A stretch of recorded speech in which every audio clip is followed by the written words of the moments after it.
जब भी कभी आर्ग्यूमेंट पूछा जाएगा मतलब आपसे एम्पलीट्यूड पूछा जाएगा, मतलब आपसे ये पूछा जाएगा कि अगर कोई पॉजिटिव रियल नंबर है तो उसका भाई साहब एम्पलीट्यूड क्या होता है मेरे बेटे, वो 0 होता है। और अगर कोई नेगेटिव रियल नंबर है तो उसका एम्पलीट्यूड पाई होता है। कि जब दो कॉम्प्लेक्स नंबर को हम डिवाइड करते हैं तो भाई साहब आपके पास एक नया कॉम्प्लेक्स नंबर आता है। z और z बार बराबर हैं तो आप ये समझ सकते हो कि आर्ग्यूमेंट ऑफ z जो होगा वही आर्ग्यूमेंट ऑफ z बार होगा। जो कॉम्प्लेक्स नंबर होता है ना बेटा, ये वेक्टर की तरह बिहेव करता है। हेलो बच्चों, कैसे हैं आप लोग? उम्मीद है आप एकदम मस्त होंगे, जबरदस्त होंगे। तो आज मैं फिर से आपका बहुत बहुत बहुत स्वागत करता हूं रफ्तार के एकदम नए लेक्चर में, कॉम्प्लेक्स नंबर के लेक्चर नंबर 3 में। और मैं फिर से लिखना भूल गया हूं कि ये कॉम्प्लेक्स नंबर 1 है, कॉम्प्लेक्स नंबर 1 के लेक्चर नंबर 3 में। और जैसा मैंने बताया था कि जब हम लोग कोऑर्डिनेट पढ़ लेंगे तो कोऑर्डिनेट पढ़ने के बाद हम लोग इसका कॉम्प्लेक्स नंबर 2 फिर से पढ़ने वाले हैं, जिसमें हम लोग इसके कोऑर्डिनेट वाले सवाल करेंगे। फिलहाल हम सिर्फ देख रहे हैं इसका अलजेब्रिक फॉर्म, और साथ में हम लोग क्या देख रहे हैं, इसका ट्रिग्नोमेट्रिक फॉर्म, और साथ में क्या देख रहे हैं, हम लोग देख रहे हैं इसका वेक्टर फॉर्म। तो देखो बच्चों, क्या है आज हमारे पिटारे में? तो आज है हमारे पिटारे में मेरे क्यूट से, सुंदर से, बहुत प्यारे से बच्चों, आज है कॉम्प्लेक्स वेक्टर, साथ में है ट्रायंगुलर इनइक्वालिटीज, और साथ में है होमवर्क डिस्कशन। और ये होमवर्क डिस्कशन किस चीज का है? जो मैंने लोकेशन ऑफ रूट्स में जो मैंने होमवर्क दिया था, ये लोकेशन ऑफ रूट्स का होमवर्क है। ठीक है भाई, जो मैंने 2 क्वेश्चन दिए थे, जो हम लोग क्वाड्रेटिक में पढ़ा था, ये उसका होमवर्क है, जो हम बिल्कुल आखिरी में डिस्कस करेंगे। कि किसी ने क्वाड्रेटिक नहीं पढ़ा है तो वो आखिरी में वीडियो को स्किप कर सकता है, और जिसको उसके सॉल्यूशन जानने हैं वो इसको देख सकता है। तो देखो बच्चों, सबसे पहले देखते हैं भाई साहब, ये जो ज्ञान की बात है, मैंने लास्ट टर्न में आपको एक चीज बताई थी कि भाई आर्ग्यूमेंट को 3 तरीके से लिखा जाता है। ठीक है भाई, मैंने ये आपको बहुत ही सुंदरता पूर्वक बताया था कि देखो ऐसी की तैसी डेफिनेशन की, और मैंने सुंदरता पूर्वक ये शब्द यूज करते हुए आपसे बोला था कि भाई जो आर्ग्यूमेंट होता है उसको 3 तरीके से रिप्रेजेंट करते हैं। और इसका मोस्ट फेमस जो बेटा तरीका है, जो हमेशा यूज होता है, उसको हम लोग बोलते हैं एम्पलीट्यूड। तो भाई साहब, जब भी कभी आपको एम्पलीट्यूड पूछा जाए मतलब आपसे आर्ग्यूमेंट पूछा गया है, और बच्चा पार्टी जो आर्ग्यूमेंट जब एम्पलीट्यूड होता है, तो क्या आप बता सकते हो कि उस टाइम हम लोग कहां से कहां तक इसे बिलोंग करते हैं? हम इसे बिलोंग करते हैं -π ओपन से क्लोज पाई। और इसका दूसरा नाम अगर कोई पूछे तो आप ये जानते हो कि भाई इसका दूसरा नाम होता है PVOA। What is PVOA? जरा कोई बताएगा क्या, कमेंट करेगा? चलो भाई, अच्छा मैं भूल गया था, मुझे लगा ये लाइव क्लास है। तो भाई P का मतलब होता है मेरे बच्चे, इसका मतलब होता है principal value of argument. V से वैल्यू, O से ऑफ, और A से क्या है बेटा, आर्ग्यूमेंट, जिसका नाम होता है एम्पलीट्यूड। और आपसे हमेशा हमेशा जब भी कभी आर्ग्यूमेंट पूछा जाएगा मतलब आपसे एम्पलीट्यूड पूछा जाएगा, मतलब आपसे ये पूछा जाएगा। दैट्स इट, इससे ज्यादा नहीं सोचना है। अब भाई साहब देखो, मैंने आपको 4 चीजें बोली कि अगर कोई पॉजिटिव रियल नंबर है सर? हाँ बेटा, अगर कोई पॉजिटिव रियल नंबर है तो भाई साहब उसका हमेशा एम्पलीट्यूड होता है कितना? 0 होता है सर? हाँ बेटा, है सर? हाँ बेटा, है सर? हाँ बेटा। जैसे भाई ये क्या है? मैंने कहा भाई साहब ये है ओरिजिन, है सर? अरे सर कम बोलो, यहां पे ध्यान दो। हाँ बेटा, अब ये बताओ, जो भी कोई पॉजिटिव रियल नंबर होगा, बताओ भैया ये क्या होती है? ये होती है मेरे क्यूट से बच्चों रियल एक्सिस होती है। तो देखो भाई साहब, पॉजिटिव रियल नंबर जो भी है वो देखो, जैसे ग्रीन से मैंने यहां पे मार्क किया, इसलिए मैं ग्रीन से दिखा रहा हूं। ये बेटा कोई भी पॉजिटिव रियल नंबर होगा, जैसे कि मैंने यहां पे क्या ले लिया भाई, 7 ले लिया। पॉजिटिव रियल नंबर मैं 2 भी ले सकता हूं, पाई भी ले सकता हूं। तो आप ये समझ रहे हो कि अगर आपको इसका एम्पलीट्यूड बताना है, इसका अर्थ क्या है? मैंने कहा सर आप इसको ऐसा करो, आप इसको ओरिजिन से ज्वाइन कर दो। ठीक है सर, हमने देखो सर इसको ओरिजिन से ज्वाइन कर दिया है। ओके बेटा, अब जैसे आप इसको ओरिजिन से ज्वाइन करोगे, अब आपको यह देखना है कि इसका पॉजिटिव रियल एक्सिस के साथ क्या एंगल है। तो इतना आप समझ सकते हो कि ये जो कॉम्प्लेक्स वेक्टर है, आपको याद होगा मैंने लास्ट टर्म में याला टर्म इंट्रोड्यूस कराया था। ये जो बेटा कॉम्प्लेक्स वेक्टर है, ओरिजिन से लेके ये 7 तक वाला, इसका पॉजिटिव रियल एक्सिस के डायरेक्शन के साथ 0 डिग्री एंगल है या 0 रेडियन एंगल है। इसलिए भाई साहब इसका एम्पलीट्यूड हम लोग क्या लिखते हैं बेटा? 0 लिखते हैं। मतलब कोई भी नंबर अगर पॉजिटिव रियल नंबर है, विदाउट सोचे समझे आप लिख सकते हो 0, उसका एम्पलीट्यूड। अब यहां पे जरा ध्यान दो, अगर भाई कोई नेगेटिव रियल है तो उसका भाई एम्पलीट्यूड होता है पाई।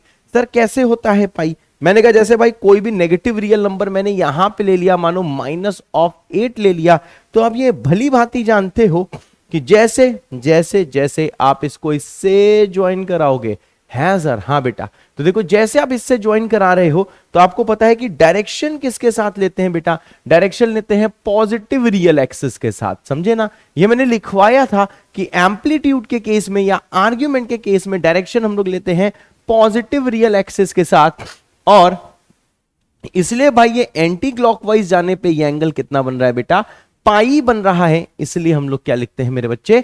हम इसे लिखते हैं पाई। यानी अगर कोई भी नेगेटिव रियल नंबर है, अगर आपको पता चल गया है कि वो नेगेटिव रियल नंबर है, तो उसका एम्पलीट्यूड होता है पाई। अब देखो भाई साहब, बहुत सारे ईमानदार और बहुत सुंदर लोग आते हैं जो ये भी बोल सकते हैं कि सर देखो क्लॉकवाइज जाने पे यही होता है -पाई। ठीक है भाई, तो देखो मैं बोल सकता हूं कि हाँ भाई साहब इसका एम्पलीट्यूड -पाई भी है, मैं ये बोल सकता हूं, लेकिन तुरंत मुझे याद आ जाता है कि जब बाबा लोग मर रहे थे तो मरने से पहले बोल के गए थे कि भाई हमारा एक वादा याद रखना कि जो एम्पलीट्यूड है बेटा, इसका आंसर हमेशा ओपन -पाई से क्लोज पाई के बीच में आता है। हमने कहा था ठीक है भाई, मतलब एम्पलीट्यूड कभी भी -पाई नहीं लेना है। ये बाबा लोगों के कथन थे और हमने भाई साहब मान लिए हैं एज इट इज, सिर्फ मान लिया है, इसलिए ज्यादा टेंशन मत लेना भाई साहब। एम्पलीट्यूड -पाई कभी नहीं हो सकता, आपको इसी के बीच में हमेशा हमेशा हमेशा इसका आंसर देना है। और इसीलिए मैंने क्या करा, मैंने कहा देखो भाई एम्पलीट्यूड जो है ये कभी -पाई नहीं हो सकता है, इसलिए हमने इसको हटा दिया है, आंसर सिर्फ पाई है। इन शॉर्ट सब चीजों की ऐसी की तैसी, इतना ध्यान रखना है कि अगर कोई पॉजिटिव रियल नंबर है तो उसका भाई साहब एम्पलीट्यूड क्या होता है मेरे बेटे? वो 0 होता है। और अगर कोई नेगेटिव रियल नंबर है तो उसका एम्पलीट्यूड पाई होता है। भाई साहब इसे याद कर लो, कहीं लिख लो, इसका टैटू करा लो, लिख दो एम्पलीट्यूड ऑफ पॉजिटिव रियल 0, यहां पे लिख लो एम्पलीट्यूड ऑफ नेगेटिव रियल पाई। -पाई, हाँ फीलिंग आ सकती है कि भाई -पाई है, फीलिंग आ सकती है कि -पाई है, लेकिन -पाई नहीं लिखते हैं क्योंकि भाई साहब ये डेफिनेशन है, ये परिभाषा है, इसका कोई भी रीजन नहीं है। बस यही रीजन है कि बाबा मरने से पहले अपनी जिद पूरी मनवा के गए थे कि भाई इसका जो आंसर है ओपन -पाई से क्लोज पाई के बीच में आना चाहिए। ठीक है सर, ठीक है सर।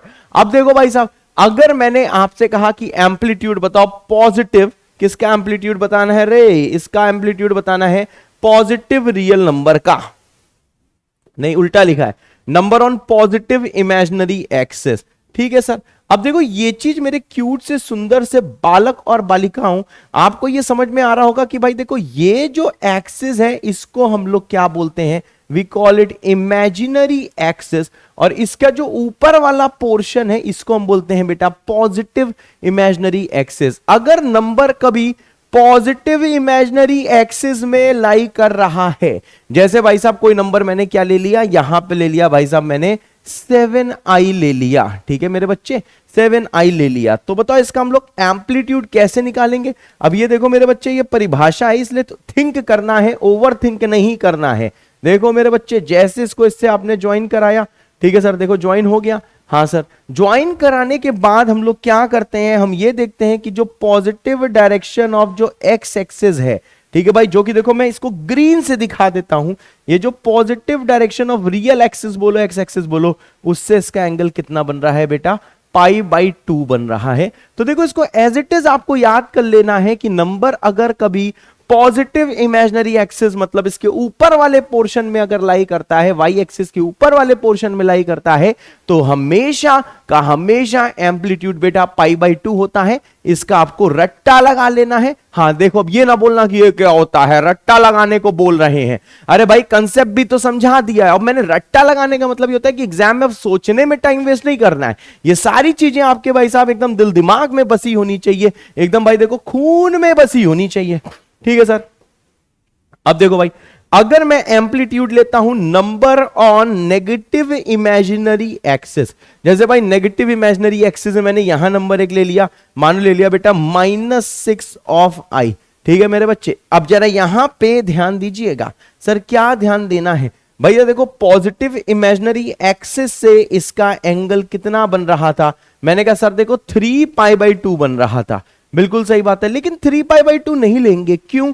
क्योंकि भाई बाबा मरने से पहले अपनी जिद मनवा के गए थे। समझ रहे? देखो भैया 270 डिग्री है, मतलब आपको क्या करना होता है, ये जो वेक्टर है ओरिजिन का -6i से ज्वाइन करा, उसका positive direction of real axis से एंगल लेना होता है।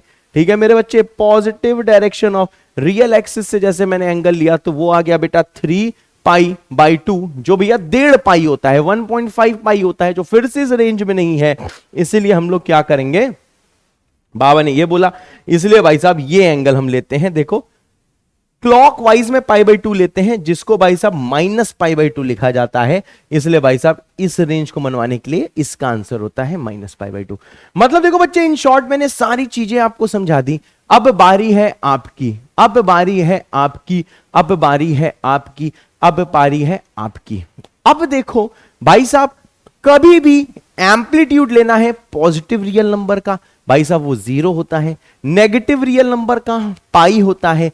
अगर ऊपर लाई कर रहा है वाई एक्सिस में तो π/2 होता है, नीचे लाई कर रहा है तो बेटा -π/2 होता है। अब जरा यहां पे ध्यान देना, अगर मैंने आपसे कभी बोला कि भाई एम्पलीट्यूड बताओ 0 का, तो देखो 0 का जो एम्पलीट्यूड है बेटा वो होता है नॉट डिफाइंड। ये तो मैंने आपको लास्ट टाइम में बता दिया था कि 0 का एम्पलीट्यूड क्या होता है मेरे बच्चे, नॉट डिफाइंड होता है। तो देखो एक ही बात मैंने बहुत बार बोली, और इसके पीछे रीजन यही है कि भाई इसको आपके दिमाग में छपा होना चाहिए। This is your choice, this is your choice कि बच्चे आप ये वाली चीज एग्जाम में सिंप्लीफाई करके निकालना चाहो, जो करना चाहो, लेकिन ये आपके दिल दिमाग में छपी होनी चाहिए। ये पांचों चीजें, पांचवा जो ऊपर लिखा हुआ है। ठीक है मेरे बच्चे, अब जानते हो यार एक डाउट लोगों को आ सकता है वो मुझे डाउट देखो दूर करना है। तो देखो लोगों को क्या डाउट आता है, लोगों को मेरे बच्चे ये डाउट आता है कि सर, हाँ सर आपने कहा था कि कभी क्लॉकवाइज एंगल नहीं लेते हैं, तो सर आपने क्लॉकवाइज एंगल क्यों लिया हुआ है? मेरी बात समझे, आपको यह डाउट आ सकता है सर आप ही ने लिखवाया था कि पॉजिटिव रियल एक्सिस से एंटी क्लॉकवाइज में एंगल लेते हैं, तो क्लॉकवाइज में क्यों लिए हैं? तो देखो बेटा, इसका क्लॉकवाइज एंगल ध्यान से सुनो, समझे ना, देखो बाबा की जिद समझो, बाबा की जिद। भाई साहब इसका जो क्लॉकवाइज एंगल है बेटा ये है -π/2, नहीं, इसका जो बेटा क्लॉकवाइज एंगल है वो है 90 डिग्री, समझे ना, 90 डिग्री क्लॉकवाइज है।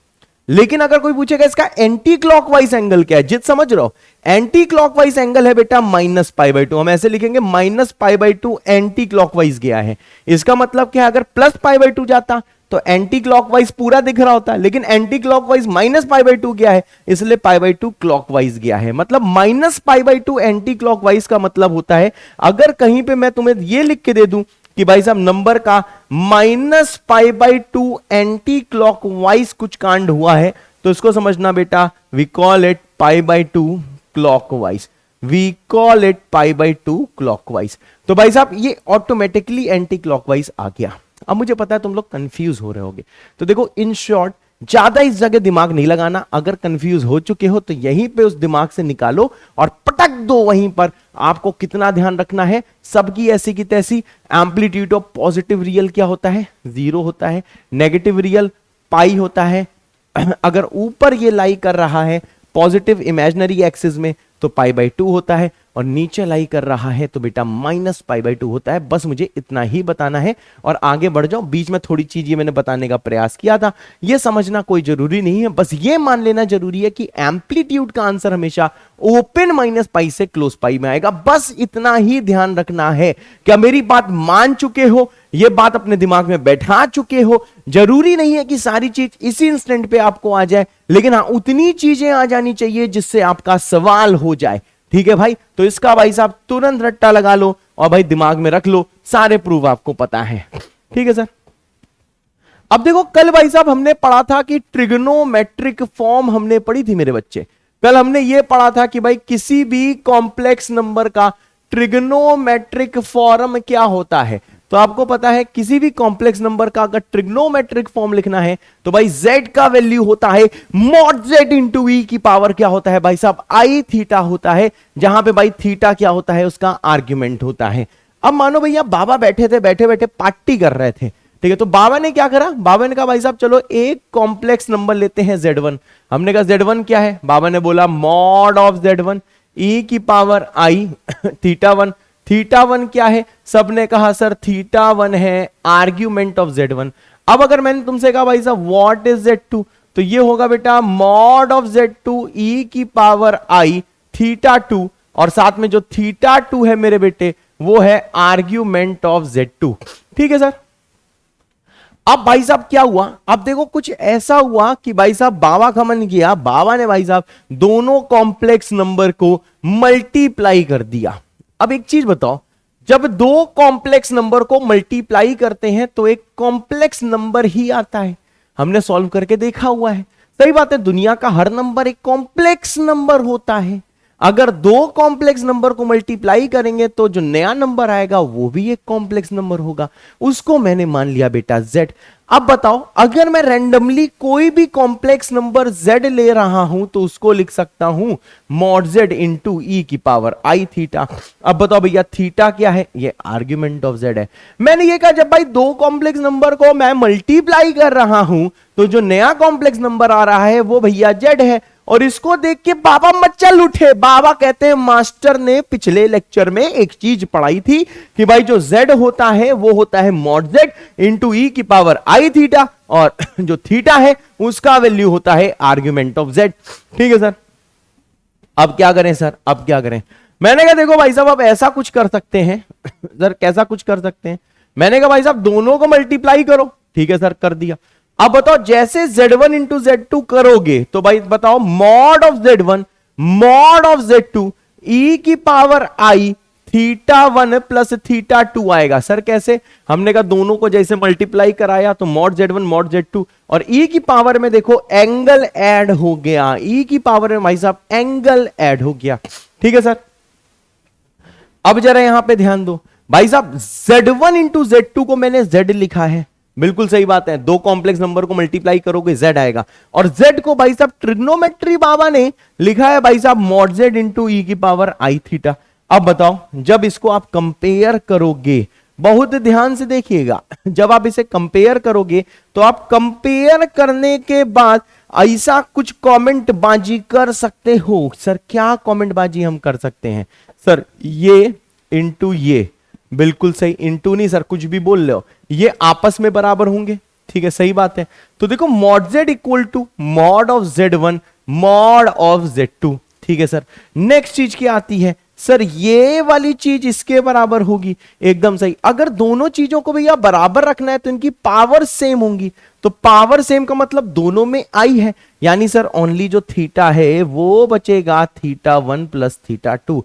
ओ माय गॉड, टुरु लव, हाँ बेटा टुरु लव, यहां पे ध्यान दो भाई साहब। अगर इसको आप और सिंप्लीफाई करते हो तो देखो यहां जो Z कॉम्प्लेक्स नंबर है वो बेटा है Z1 इंटू Z2। ठीक है भाई, तो जैसे Z को पुट करोगे यहां पे तो Z देखो लिखा है Z1 Z2, और ये आ जाएगा mod of Z1 into mod of Z2, जो मैंने ऑलरेडी आपको रटवाया था और मैंने कहा था इसको प्रूफ मैं आगे करूंगा। ये भाई साहब ऑलरेडी हमने रट्टा लगाया हुआ है, ये ऑलरेडी हमने रट्टा लगाया हुआ है, ऑलरेडी रट्टा डन। मेरी बात समझ में आ रही है। और देखो ये इसका प्रूफ आ गया है कि भाई जो मॉड ऑफ Z1 Z2 होता है, मॉड देखो डिस्ट्रीब्यूट हो जाता है इसका रट्टा हम ऑलरेडी लगा चुके हैं। ठीक है सर। अब जरा ध्यान दो सर, ये जो थीटा है ये क्या है, मैंने कहा भैया थीटा है आर्ग्यूमेंट ऑफ Z। ठीक है, व्हाट इज थीटा वन, ये है argument of Z1। What is theta two, sir ये है आर्ग्यूमेंट ऑफ Z2। अरे वाह सर, सर ये कोई रिलेशन आई, हाँ मेरे बच्चे ये कोई रिलेशन आई। मतलब भाई साहब ये एक इंपॉर्टेंट रिलेशन आई कि भाई जो आर्ग्यूमेंट ऑफ Z आया वो बेटा आ गया Z1 into Z1 argument of Z1 equal to argument of Z2। और ये Z कॉम्प्लेक्स नंबर है क्या मेरे बच्चे, Z वहां से आप पुट कर सकते हो argument of Z1 into Z2। बहुत इजी सा प्रूफ है। लेकिन भाई साहब अगर आपने दिमाग में कोई फालतू की टेंशन पाली तो आपको दर्द, बहुत दर्द हो सकता है। मैंने सिर्फ दो कॉम्प्लेक्स नंबर को बेटा आपस में मल्टीप्लाई किया, जैसे मैंने दो कॉम्प्लेक्स नंबर को आपस में मल्टीप्लाई किया तो मैंने कहा एक कॉम्प्लेक्स नंबर z आएगा, फिर z को ऐसे लिख लिया, फिर भैया ये लिख लिया, एंड देन फाइनली मैंने क्या करा, इनको यहां पे मल्टीप्लाई प्रोसेस से किया, फिर भाई इसको मैंने कहा ये इसी के बराबर दिया है, फिर मैंने दोनों को भैया कंपेयर किया, तो देखो ये चीज जो ऑलरेडी कर चुके थे उसका प्रूफ आ गया। हाँ, मेन चीज क्या है, क्या फॉर्मूला इंपॉर्टेंट है? यस। क्या प्रूफ इंपॉर्टेंट है? नो। प्रूफ को एक बार सुनना इंपॉर्टेंट है? यस। प्रूफ को बार बार लिख लिख के 10-15 बार देख के रट्टा लगा लेना है? नहीं, सिर्फ फॉर्मूला याद करना है, लेकिन प्रूफ एक बार जरूर कर लेना, बस एक बार। ठीक है सर, ओके बेटा। तो देखो भाई साहब, आपको क्या पता लगा? आपको यह पता लगा पूरे फॉर्मूले में से सबकी ऐसी की तैसी कि भाई जो आर्ग्यूमेंट z1 इंटू z2 होता है, ये बेटा होता है आर्ग्यूमेंट ऑफ z1, और प्लस क्या होता है बेटा, आर्ग्यूमेंट ऑफ z2। अरे वाह सर, हाँ बेटा, अरे वाह सर, हाँ बेटा, अरे वाह मेरा बेटा, हाँ सर। अब यहां पे ध्यान दो। अब भाई साहब क्या हुआ कि भाई साहब किसी के अंदर आत्मा आ गई, वो बोलता है या बोलती है कि सर z1 अपॉन z2 को जरा देखो। हमने कहा अच्छा डिवाइड कर रही हो? हाँ। हमने कहा भाई साहब देखो, हमने कहा बहन जी कर रही है ना डिवाइड, हमने कहा बहन जी देखो, जब आप दो कॉम्प्लेक्स नंबर को डिवाइड करोगे तो एक नया नंबर आएगा। सही बात है सर, और वो जो नया नंबर आएगा उसको मैंने z माना। सही बात है सर, मतलब अब से पूरे कॉम्प्लेक्स के लिए सर मैं ऐसा कर लेती हूं, ये स्टूडेंट बोल रही है, हम नहीं बोल रहे हैं कि भाई मैं कुछ ऐसा कर लेती हूं, भाई भी नहीं सर, सर इज्जत दे रही पूरी, सर मैं ऐसा कर लेती हूं कि जब दो कॉम्प्लेक्स नंबर को हम डिवाइड करते हैं तो भाई साहब आपके पास एक नया कॉम्प्लेक्स नंबर आता है, और ये जो मेरे क्यूट से बच्चों z है वो हो जाएगा मॉड z इंटू ई की पावर आई थीटा, और जो मेरे बच्चे थीटा है वो हो जाएगा आर्ग्यूमेंट ऑफ z। सही बात है सर। अब देखो भाई साहब व्हाट इज z1, मैंने कहा z1 है मॉड ऑफ z1 ई की power i theta 1 divided by कितना है, मॉड ऑफ z2 ई की पावर आई थीटा 2। ठीक है सर। अब यहां पे जरा ध्यान देना, इसकी वैल्यू आ जाएगी बेटा mod of z1 mod of z2 ई की पावर आई थीटा 1 माइनस आ जाएगा बेटा थीटा 2, क्योंकि दो नंबर जब डिवाइड होते हैं, देखो इनका बेस सेम है तो पावर सब्ट्रैक्ट होती है। ठीक बात है सर। अब बताओ बच्चे, z1 अपॉन z2 एक नया कॉम्प्लेक्स नंबर क्या है, z है। चलो भाई साहब आपको पता है ये z है, तो इसको लिखा मैंने z, ये लिखा है मॉड z, ई की पावर लिखा है बेटा आई थीटा। अरे वाह सर, हाँ बेटा। अब देखो भाई जब कंपेयर आप करोगे तो कंपेयर करते ही क्या होगा, ये वैल्यू इसके बराबर। अरे वाह सर, मॉड z आ गया, mod z1 upon mod z2। हाँ मेरे बेटा, sir sir sir sir sir, हाँ बेटा सर z की वैल्यू क्या है, मैंने कहा z1 अपॉन z2 पुट करो। अरे वाह सर, सर यही तो आपने पहले रट्टा लगवाया था। हाँ बेटा, कि देखो भाई साहब z को जैसे मैंने z1 अपॉन z2 पुट किया, z इसके बराबर था, मतलब सर ये जो मॉड है ना सर, सर ये मॉड देखो सर डिस्ट्रीब्यूट हो गया था। हाँ मेरे क्यूट से सुंदर से बच्चों, जो mod of z1 upon z2 था ये इसके बराबर होता है, जो हमने ऑलरेडी रट्टा लगा लिया है, ऑलरेडी रट्टा डन है बेटा। हाँ पापा, है बेटा, हाँ पापा, समझ में आ गया भाई। अब देखो भैया नेक्स्ट चीज क्या आती है, सब लोग यहां पे बहुत गौर से देखिएगा। अब देखो यार ये दोनों भी बराबर होने चाहिए। अब ये दोनों बराबर कब होंगे, जब इनकी पावर्स आई के साथ मिला के बराबर होंगी। अब आपको पता है कि आई आई बराबर है, यानी फाइनली जो थीटा है बच्चे, थीटा की वैल्यू क्या हो जाएगी, theta will equal to theta 1 minus theta 2। Sir what is theta, मैंने कहा थीटा है argument of z। What is theta 1, sir argument of z1। What is theta 2, argument of z2। अरे वाह sir, sir what is complex number z, मैंने कहा देखो complex number z हमने निकाला है, वो निकाला क्या है, हमने माना है कि डिवाइड करते ही ये z1 अपॉन z2 के बराबर आता है, मतलब z1 अपॉन z2 z के बराबर आता है, मतलब sir argument z1 upon z2 equal to है आर्ग्यूमेंट z1 माइनस है आर्ग्यूमेंट z2 है सर। हाँ बेटा, यानी देखो एक चीज जो मैं आपको बताना चाहता हूं, मैं ये बताना चाहता हूं मेरे सुंदर से बेटा, मेरे सुंदर सी बेटी, यहां पे ये बताना चाहता हूं कि देखो ओवरऑल बस इतना आपको ध्यान होना चाहिए। क्या सर, सर कितना ध्यान होना चाहिए, मॉड की प्रॉपर्टीज तो आप ऑलरेडी भाई साहब याद कर चुके हो। सही बात है सर, लेकिन भाई इतना ध्यान होना चाहिए कि जो आर्ग्यूमेंट ऑफ, अगर मैं पूछूंगा दो का प्रोडक्ट, तो this will equal to argument z1 plus कितना होगा मेरे बच्चे, आर्ग्यूमेंट z2। सेकंड चीज आपको याद आ रहा होगा कि भाई ऐसी कुछ प्रॉपर्टीज हम पढ़ चुके हैं, Z1 अपॉन Z2 जो है वो बेटा आ जाएगा argument Z1 minus argument Z2। Third चीज अगर मैं आपसे बोल दूं what is argument of Z की पावर n, तो देखो भाई साहब ये आ जाएगा n into argument of Z। Sir ये कैसे आ जाएगा? मैंने कहा बेटा ये मैंने सॉल्व किया, यहां पे जो बेटा n है ना, ये n देखो भाई साहब क्या है, n एक होल नंबर है, ठीक है भाई, ये होल नंबर है, इतना ध्यान रखना। मतलब ये मैंने आपको थर्ड वाला प्रूफ करके नहीं दिखाया, लेकिन करोगे तो ऐसा ही कुछ आएगा। अब आपको इसको देखो बेटा प्रूफ करने की कोई भी जरूरत नहीं है।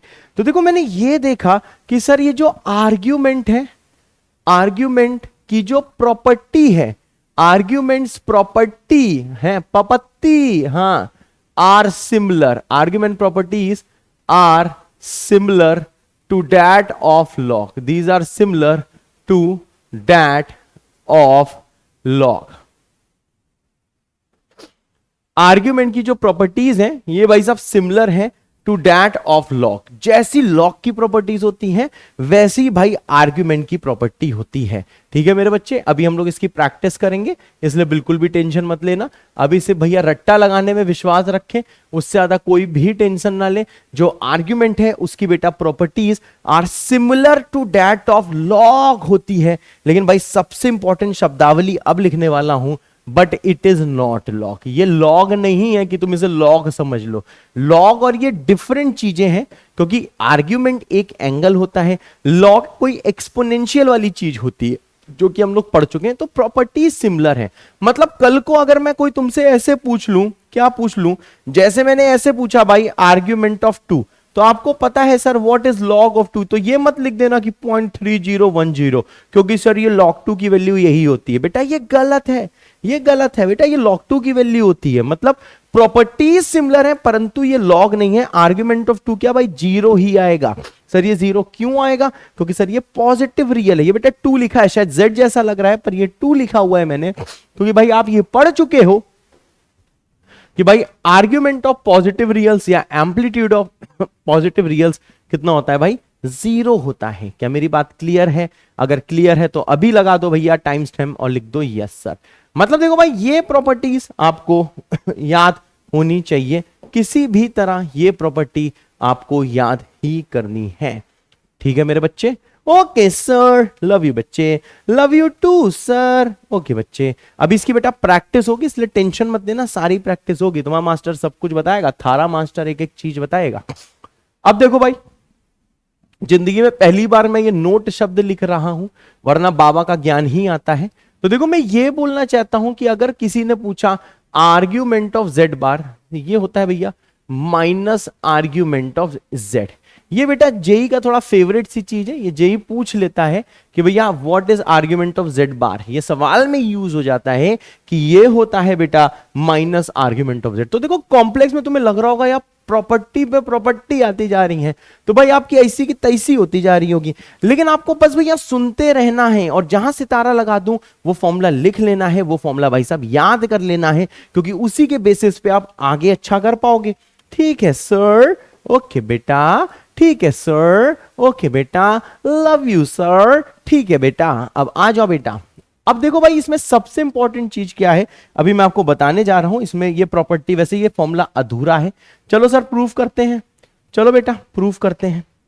जैसे भाई साहब आपको Z कोई दिया हुआ है x प्लस आई वाई, वो मानो कि बेटा फर्स्ट क्वाड्रेंट में लाई कर रहा है।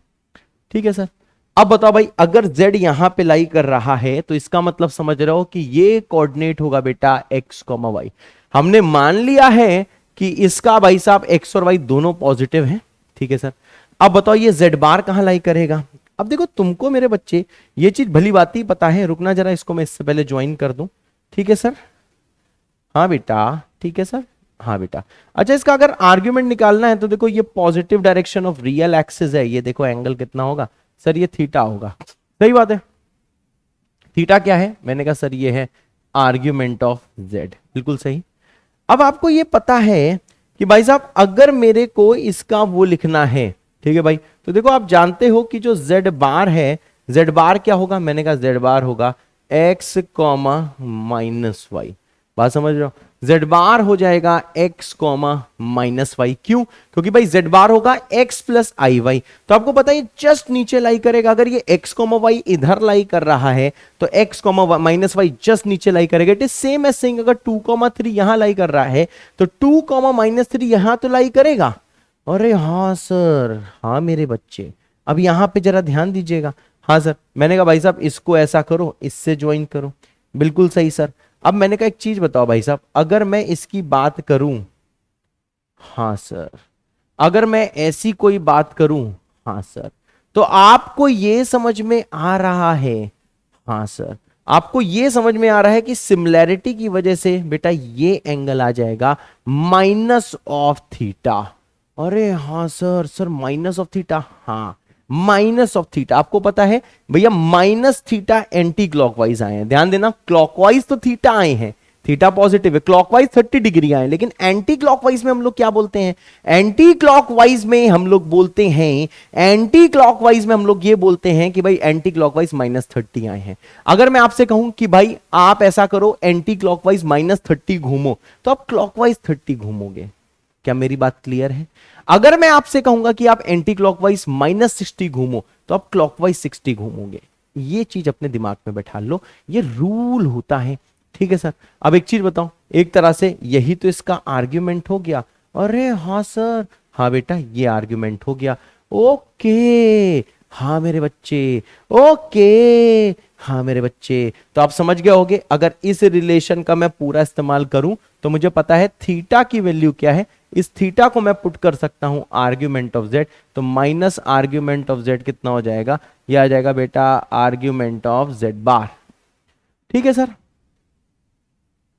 अब जरा नेक्स्ट चीज देखना, चलो सर बताओ सर क्या है नेक्स्ट चीज। मैंने कहा अगर भैया ऐसे ही सिमिलर चीज अगर ये यहां पे लाई करता जेड तो ऊपर जेड बार हो जाता। बस इमेज का मामला है, मैं चाहूं तो बना के दिखा दूं, कौन एक एक चीज बना के दिखाए, ऐसे तुम ही लोग बोर हो गए, हम सवाल नहीं कर पाएंगे। बाकी भाई साहब क्या टीचर एक चीज समझा देता है और बाकी केसेस के लिए हम लोग मान लेते हैं, ठीक है। अगर मानो जेड बेटा यहां पे लाई कर रहा होता, ठीक है ना, एक्स कॉमा वाई, तो आपको पता है अगर यहां पे लाई कर रहा होता तो भाई एक्स हो जाता नेगेटिव, ठीक है सर, और y क्या हो जाता बच्चे, y हो जाता पॉजिटिव होते सर। अब जरा यहां पे ध्यान देना मेरे क्यूट से सुंदर से बच्चों, अब इसको जैसे आप ज्वाइन करोगे, ठीक बात है सर। अगर मानो, हाँ सर, अगर मानो ऐसा कुछ हो रहा होता सर, कैसा कुछ हो रहा होता, मैंने कहा यार इस टाइम देखो ये आ रहा होता एंटी क्लॉकवाइज एंगल, देखो ये आ रहा होता, ये हो जाता मानो फाई है सर। हाँ बेटा जो फाई है वो हो जाता आर्ग्यूमेंट ऑफ जेड, बिल्कुल सही सर, एकदम सही बात है। तो आपको ये पता है सर, क्या पता है, मैंने कहा देखो भाई इसका अगर भाई साहब जेड बार लेते तो देखो इसका जेड बार क्या हो जाता, मैंने कहा सर इसका जेड बार हो जाता एक्स कॉमा माइनस वाई, ठीक है ना। क्योंकि आपको पता है कि भाई करना क्या होता है, हमें ये जो लिखा हुआ है ये बेटा लिखा हुआ है एक्स प्लस आई वाई, मतलब ये जो जेड बार होता है वो हो जाता बेटा x माइनस आई वाई। क्या मेरी बात क्लियर है? अब आपको ये पता है कि x नेगेटिव है तो ये कोऑर्डिनेट बेटा नेगेटिव होगा, y पॉजिटिव है इसलिए ये कोऑर्डिनेट माइनस ऑफ पॉजिटिव क्या नेगेटिव होगा। अगर बेटा y पॉजिटिव है तो माइनस y क्या होगा बेटा नेगेटिव होगा। तो नेगेटिव नेगेटिव मतलब बेटा ये थर्ड क्वाड्रेंट में आएगा। अब देखो नेक्स्ट स्टेप क्या है, इसको इससे ज्वाइन कर लो, ठीक बात है सर। अब जैसे आप भैया इसको इससे ज्वाइन कर लोगे तो अब भाई साहब इसके आर्गुमेंट की बारी आई है। अब आपको ये तो बहुत अच्छे से पता है कि ये एंगल कितना हो जाएगा, हमने कहा सर लीनियर पेयर, सर हम बचपन से पढ़ रहे हैं कि लीनियर पेयर के कारण ये आ जाएगा भाई साहब पाई माइनस फाई। मेरी बात क्लियर है? ये पूरा फाई है तो ये हो जाएगा बेटा पाई माइनस फाई, ठीक है सर। अब यहां पे जरा ध्यान देना, हाँ सर, अब आपको पता है कि सिमिलैरिटी के कारण ये जो एंगल है ये एंगल क्या हो जाएगा, आपको पता है ये एंगल भी एक तरह से पाई माइनस फाई ही होगा सर। सत्यवचन सत्यवचन सत्यवचन। अब भाई साहब देखो इसका आंसर क्या है, मैंने इसको जैसे इससे ज्वाइन किया, ठीक है सर। ये एंगल कितना है, मैंने कहा देखो भाई ये एंगल हो जाएगा पाई माइनस फाई। यहां भी देखो बेटा लीनियर पेयर है, बात समझ रहे हो, ये टोटल पाई होगा, ये सबट्रैक्ट कर दो तो इतना आ जाएगा। और क्योंकि भाई क्लॉकवाइज आए हैं तो क्लॉकवाइज को एंटी क्लॉकवाइज में कन्वर्ट करने के लिए, ठीक है ना, माइनस लगा देते हैं, ये भी हम शब्द यूज करते हैं।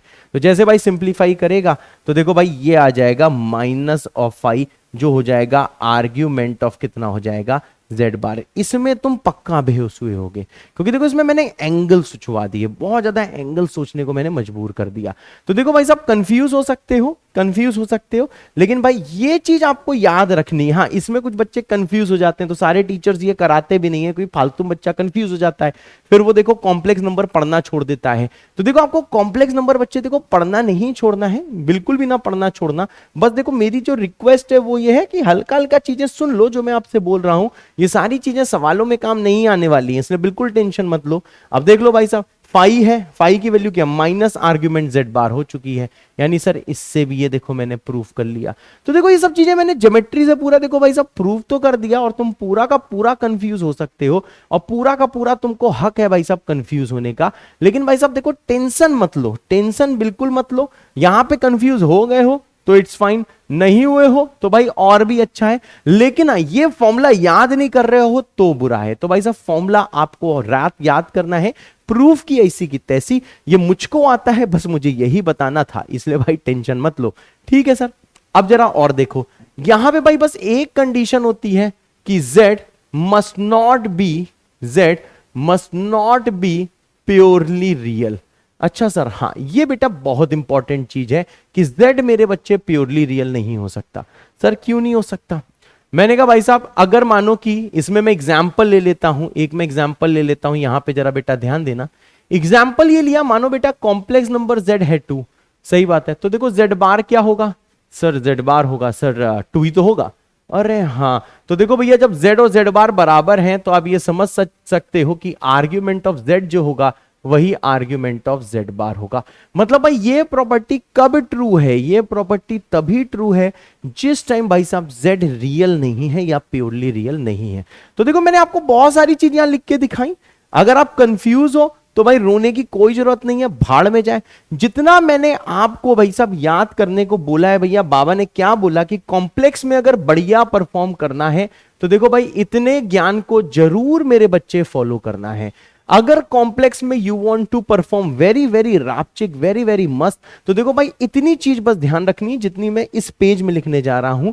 पहली चीज क्या है मेरे क्यूट से बच्चे, कि जो आर्ग्यूमेंट ऑफ जो z1 इंटू z2 होता है वो बेटा होता है आर्ग्यूमेंट ऑफ कितना, वो होता है बेटा आर्ग्यूमेंट ऑफ z1 प्लस क्या हो सकता है आर्ग्यूमेंट ऑफ z2। दूसरी चीज क्या है, अगर भाई साहब मैं आपसे बोलता हूं what is argument of z1 upon z2, तो ये होता है मेरे बच्चे आर्ग्यूमेंट z1 माइनस होता है आर्ग्यूमेंट z2। तीसरे में आते हैं भाई, अगर मैं तुमसे बोलता हूं आर्ग्यूमेंट ऑफ z की n, तो ये होता है n into argument of z। और जो लास्ट चीज है बेटा, अगर मैं बोलता हूं आर्ग्यूमेंट ऑफ z बार, तो ये होता है भाई साहब माइनस आर्ग्यूमेंट ऑफ z। लेकिन ठहरो शक्तिमान, यहां पे जो z है ना, z मस्ट नॉट बी, समझे, z must not belong to real या प्योरली रियल। और भाई साहब बस अब तक जितना मैंने पढ़ाया है इतना ही आना चाहिए, इसके अलावा प्रूफ की ऐसी की तैसी, वो सिर्फ मुझे ये बताना था कि देखो तुम्हारे मास्टर को आता है। तुमको वो आना बेटा कोई जरूरी नहीं है, तुमको बस देखो इतना आना जरूरी है जितना मैंने इस वाले पेज में लिखा हुआ है, ठीक है सर। अब भाई साहब देखो सवाल प्रैक्टिस करते हैं, ठीक है सर। अब देखो भाई साहब क्या है सवाल में, जैसे भाई ये सवाल दिया गया है, इस सवाल में आपसे बोला गया है कि z की वैल्यू ये है तो मॉड z निकालिए। तो देखो मॉड ऑफ z क्या होगा मेरे सुंदर से बच्चों, ऊपर नीचे मॉड ले लो, 1 plus √3i whole divided by कितना हो जाएगा, ये हो जाएगा √3 प्लस i। अब क्योंकि आपको पता है प्रॉपर्टी होती है कि देखो मॉड मेरे बच्चे बट जाता है, तो देखो जैसे आप मॉड को बांटोगे, ठीक है यहां पे ध्यान देना, जैसे आप मॉड को बांटोगे तो देखो ऊपर नीचे मॉड जो है बेटा बट जाएगा, ठीक है सर। ओते सर, ओते सर। अब देखो भाई, अब इसका भी आपको निकालना है। अब ये देखो मैंने मॉडुलस निकालना सिखाया हुआ है, ये हो जाएगा 3+1 और ये आ जाएगा अंडर रूट ऑफ, ये भी आ जाएगा 3+1। ठीक किया है मैंने, हाँ ठीक किया है। तो बेटा ये आ जाएगा 1, ठीक है। तो भाई साहब इसका आंसर मैच कर गया होगा। मतलब जितना बेटा अब तक मैंने पढ़ाया है बहुत भौकाल पढ़ाया, भौकाल मतलब मैंने भौकाल नहीं पढ़ाया, मैं बोल रहा हूं बहुत ज्यादा भौकाली चीजें थी, लेकिन आपको बेहोश नहीं होना है, ठीक है ना। मैं कंसेप्ट दिखा दिखा के तुम्हें गुमराह करूंगा, मैं प्रूफ दिखा दिखा के तुमको गुमराह करूंगा, पर तुमको बाबा के ज्ञान में टिके रहना है बस, इसलिए कोई टेंशन नहीं है, सारे सवाल हो जाएंगे, दुनिया के सारे सवाल, चाहे वो IIT JEE मेंस के हों चाहे एडवांस के हों। अब देखो भाई साहब, जब सेकंड चीज आती है वो आती है भैया इसका एम्पलीट्यूड निकालना है।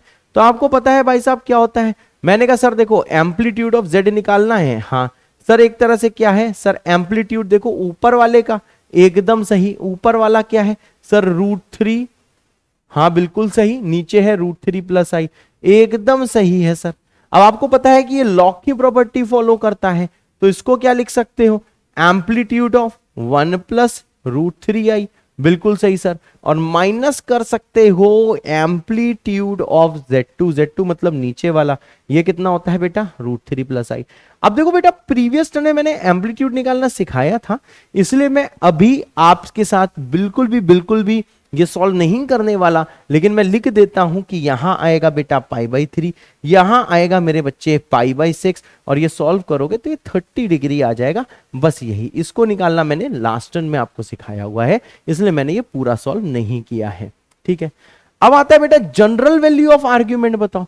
तो आपको पता है कि जनरल वैल्यू ऑफ आर्ग्यूमेंट बताओ बच्चे हम लोग कैसे बताते हैं, बहुत ज्यादा सिंपल चीज है। इस थर्ड वाले पार्ट में आपको पता है जो भी आंसर आ जाता है उसमें हम 2n पाई को ऐड कर देते हैं, और n एक इंटीजर होता है मेरे बच्चे, समझे ना। यहां पे भाई जो भी आंसर आया है एम्पलीट्यूड का, उसमें बेटा हम 2n पाई ऐड कर देते हैं, वो होता है जनरल वैल्यू ऑफ आर्ग्यूमेंट। अब देखो भैया, बाबा लोगों को चैन तो मिलता नहीं है, वो लोग क्या करेंगे भाई, वो लोग कॉन्जुगेट निकलवाएंगे कि भाई साहब इसका कॉन्जुगेट देखो, लेकिन फिर भी तुमको बेहोश नहीं होना है। तो देखो भाई साहब कॉन्जुगेट कैसे निकलेगा, मैंने कहा सर ये 4th है, बिल्कुल सही सर। Z क्या दिया है, मैंने कहा Z दिया है √3 + I, यही दिया ना, 1 + √3I, बहुत अच्छे, √3I + 1, और अपॉन कितना है बेटा √3 + I होते सर। अब आपको चाहिए बेटा Z का बार, मतलब आपको चाहिए भाई साहब √3I + 1 अपॉन कितना हो जाएगा √3 + I का होल बार। अब देखो बार क्या होता है बेटा, देखो भैया बार बट जाता है, बार जो है बेटा वो देखो ऊपर बार लगता है, डिवाइडेड बाई बेटा क्या होता है, देखो नीचे बार लग जाता है। ठीक है सर, अब देखो भाई बार बटा है तो ऊपर आ जाएगा 1 - √3I, बिल्कुल सही सर, और नीचे क्या आ जाएगा बेटा √3 + I, एकदम सही। नाउ इट्स योर चॉइस बेटा, नाउ इट्स योर चॉइस बेटा कि आप क्या करो, इसको सिंप्लीफाई कर दो। सिंप्लीफाई कैसे करते हैं, नीचे वाले कॉन्जुगेट से ऊपर नीचे मल्टीप्लाई करते हैं, या फिर ऐसे भी आंसर छोड़ सकते हो, दिस इज योर चॉइस। तो मैं ऐसे ही छोड़ दे रहा हूं, अगर आपको मल्टीप्लाई करके देखना है तो मल्टीप्लाई करके देख लो, और आपको व्हाइट वाले पोर्शन वाली चीज छोड़नी है तो भैया ऐसे छोड़ दो। ये ऑप्शन पे डिपेंड करेगा कि सिंप्लीफाइड वर्जन दिया हुआ है कि ये कैसे दिया हुआ है। ठीक है, तो देखो भाई जितनी प्रॉपर्टीज लास्ट में मैंने पढ़ाई थी उसका भैया सार यही है कि मॉड Z निकालने के लिए ऊपर नीचे मॉड निकालो, एम्पलीट्यूड के लिए लॉग की प्रॉपर्टी यूज कर लो जो आज हमने पढ़ा, जनरल वैल्यू ऑफ आर्ग्यूमेंट के लिए एम्पलीट्यूड में मैंने भाई 2n पाई ऐड कर दिया, और भाई सब कॉन्जुगेट कैसे निकाला बेटा, मैंने ऊपर नीचे कॉन्जुगेट का भी बंटवारा कर दिया। ठीक है मेरे बच्चे, तो देखो भाई साहब इतनी चीजें आपको पता ही होनी चाहिए होते सर। अब देखो भाई, अब आती है बेटा प्रॉपर्टीज ऑफ एम्पलीट्यूड। ठीक है, इसको भैया थोड़ा ध्यान से, ठीक है ना, इसको मेरे बच्चे थोड़ा ध्यान से यूज करना है, थोड़ा ध्यान से। ठीक है, ये बेटा इंपॉर्टेंट है जो कि आपके फ्लैश पैड में होना ही चाहिए। अब देखो भाई साहब, आपको पता है कि अगर आपसे एम्पलीट्यूड पूछा हुआ है तो एम्पलीट्यूड आपको पता है ये किसके बीच में लाई करना चाहिए, ओपन -π से क्लोज π के बीच में। ठीक है सर, अब देखो what is amplitude Z1 Z2, मैंने कहा ये होता है amplitude Z1 plus amplitude Z2 plus -2n पाई। ये क्या होता है, मैंने कहा सर देखो ये होता है एडजस्टिंग फैक्टर, ये होता है बेटा एडजस्टिंग फैक्टर। ठीक है, अब इसके बारे में भैया ज्यादा नहीं सोचना है कि फालतू में सोच सोच के एकदम बेहोश हुए पड़े हो। मतलब भाई साहब आप इसमें, हाँ ये जो n है बेटा ये देखो इंटीजर होता है, ये जरूर ध्यान रखना है, सबके इसमें इंटीजर होता है। इसका मतलब क्या है बेटा, जब भी कभी आप सवाल सॉल्व करो, अगर एम्पलीट्यूड पूछा है, अगर इनकेस आंसर -π से π, समझ रहे हो, ओपन से क्लोज के बाहर आ जाता है, तो भाई साहब आपको 2n पाई करना होता है, तो आपको प्लस माइनस 2n पाई करने के बाद आंसर को उसी रेंज में लेके आना होता है। बस इससे ज्यादा मत सोचना, सवाल आएगा अभी सब क्लियर हो जाएगा। ठीक है सर। अब देखो भाई नेक्स्ट चीज क्या होती है बच्चों, amplitude of Z1 upon Z2, ये होता है एम्पलीट्यूड ऊपर वाला माइनस एम्पलीट्यूड नीचे वाला। फिर से बेटा हमने क्या यूज किया, एडजस्टिंग फैक्टर यूज किया। सेम बेटा जब ये z की पावर m किया, फिर से बेटा m क्या है, एक देखो बेटा होल नंबर है, ये बिलोंग्स टू का साइन है जो अजीबो गरीब लग रहा है, m belongs to whole number है। तो देखो भैया सब करते करते यहां पे एडजस्टिंग फैक्टर का जरूर ध्यान रखना है कि भाई जो भी आंसर आए अगर वो माइनस पाई से पाई के रेंज के बाहर हो जाता है तो 2n पाई करके आपको ऐड सबट्रैक्ट करके उसी रेंज में लेके आना होता है। और ये लास्ट क्या भैया, एम्पलीट्यूड ऑफ जो z बार होता है वो माइनस एम्पलीट्यूड ऑफ z होता है। और आप ये बहुत ज्यादा बढ़िया से जानते हो कि z क्या नहीं होना चाहिए, मजेंट मजेंट मजेंट बी आ रियल नंबर। ये बेटा प्योरली रियल नहीं हो सकता है, ये चीज का बेटा आपको ख्याल रखना है। ठीक है भाई। तो देखो जितना अब तक पढ़ा, बस अब तक एक्स्ट्रा आया क्या कि भाई 2n पाई ऐड करके एडजस्ट करना है, और ये कैसे एडजस्ट करना है वो अभी हम लोग आगे देखेंगे। ठीक है सर। ओते सर, ओते बेटा, ओते सर, ओते बेटा, ओते सर, ओते बेटा, love you sir, love you बेटा, पढ़ाओ सर, पढ़ाता हूं बेटा, आ जाओ बेटा। अब देखो भाई यहां पे क्या है, मैंने कहा भाई एम्पलीट्यूड Z1 दिया है 3 पाई बाई 4, एम्पलीट्यूड Z2 दिया है माइनस पाई बाई 4, और आपको निकालना है फर्स्ट पार्ट।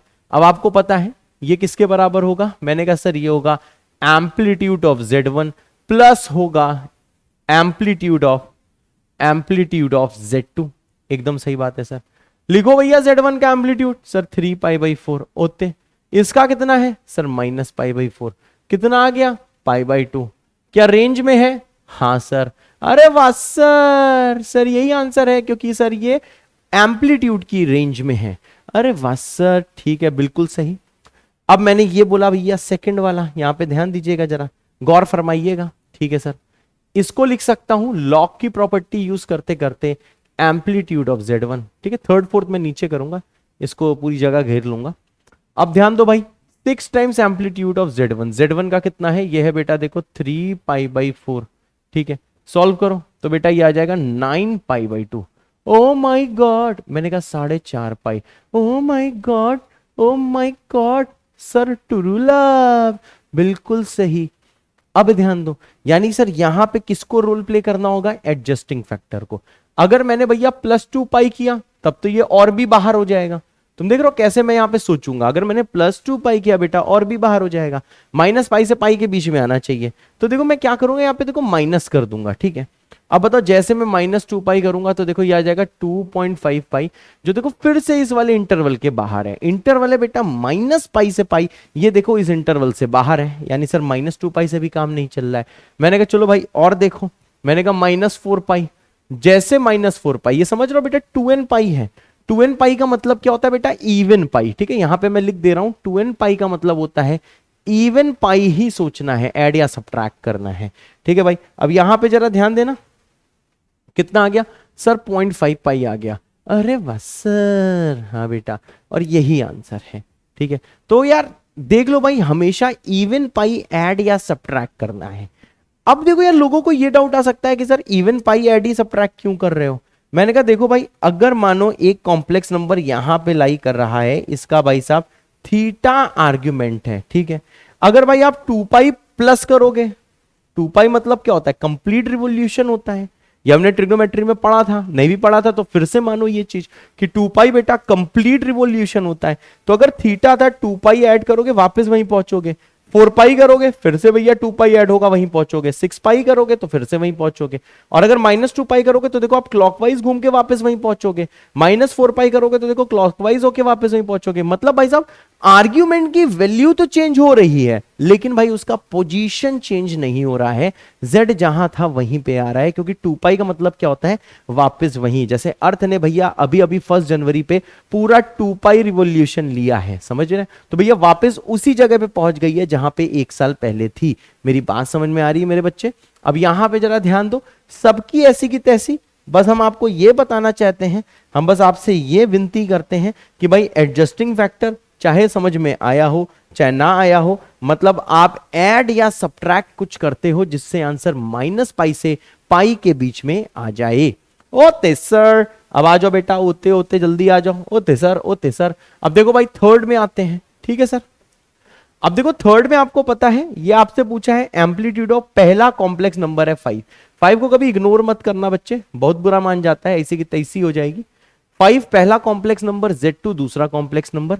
अब जैसे आपको पता है दो कॉम्प्लेक्स नंबर मल्टीप्लाई हो रहे हैं तो लॉग की प्रॉपर्टी फॉलो होगी, और ये आप लिख सकते हो एम्पलीट्यूड ऑफ 5 प्लस लिख सकते हो एम्पलीट्यूड ऑफ Z2 की रेस्ड पावर 6। अब आपको पता है लॉग की प्रॉपर्टी, अच्छा ये तो एम्पलीट्यूड ऑफ पॉजिटिव रियल कितना होता है 0, लेक्चर के स्टार्ट में बताया था, प्लस 6 टाइम्स कितना हो जाएगा मेरे बच्चे, एम्पलीट्यूड ऑफ Z2 होते सर। अब यहां पे ध्यान दो भाई साहब, 6 टाइम्स ऑफ Z2 कितना आ गया सर, ये आ गया -3 पाई बाई 2। अब देखो ये आ कितना रहा है, ये -1.5 पाई आ रहा है। ओके इसका मतलब क्या है सर, इसका मतलब क्या है सर, मैंने कहा देखो बेटा इसका मतलब यह है कि फिर से एडजस्टिंग फैक्टर लाना होगा। तो देखो मैं 2 पाई ऐड किया, और 2 पाई ऐड करते ही बेटा देखो 0.5 पाई आ गया, मतलब बेटा ये आ गया पाई बाई 2, और यही होगा आंसर।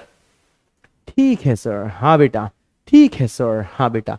तो देखा भाई साहब, बस आपको बाबा का ज्ञान फॉलो करना है, फीलिंग की ऐसी की तैसी, फीलिंग लेस होके। अभी कमेंट करो, लिखो हाँ सर फीलिंग लेस होके, विदाउट इमोशनल होके ये चीजें आप सीख रहे हो। अब यहां पे ध्यान दो भाई, जैसे ये फोर्थ वाली चीज है, ओते सर आ जाओ बेटा, फोर्थ वाली चीज करते हैं। तो देखो भाई यहां पे तो एकदम बिल्कुल भंडारा लगा हुआ है, समझ में आ रहा होगा कितनी सारी चीजें लिखी हैं।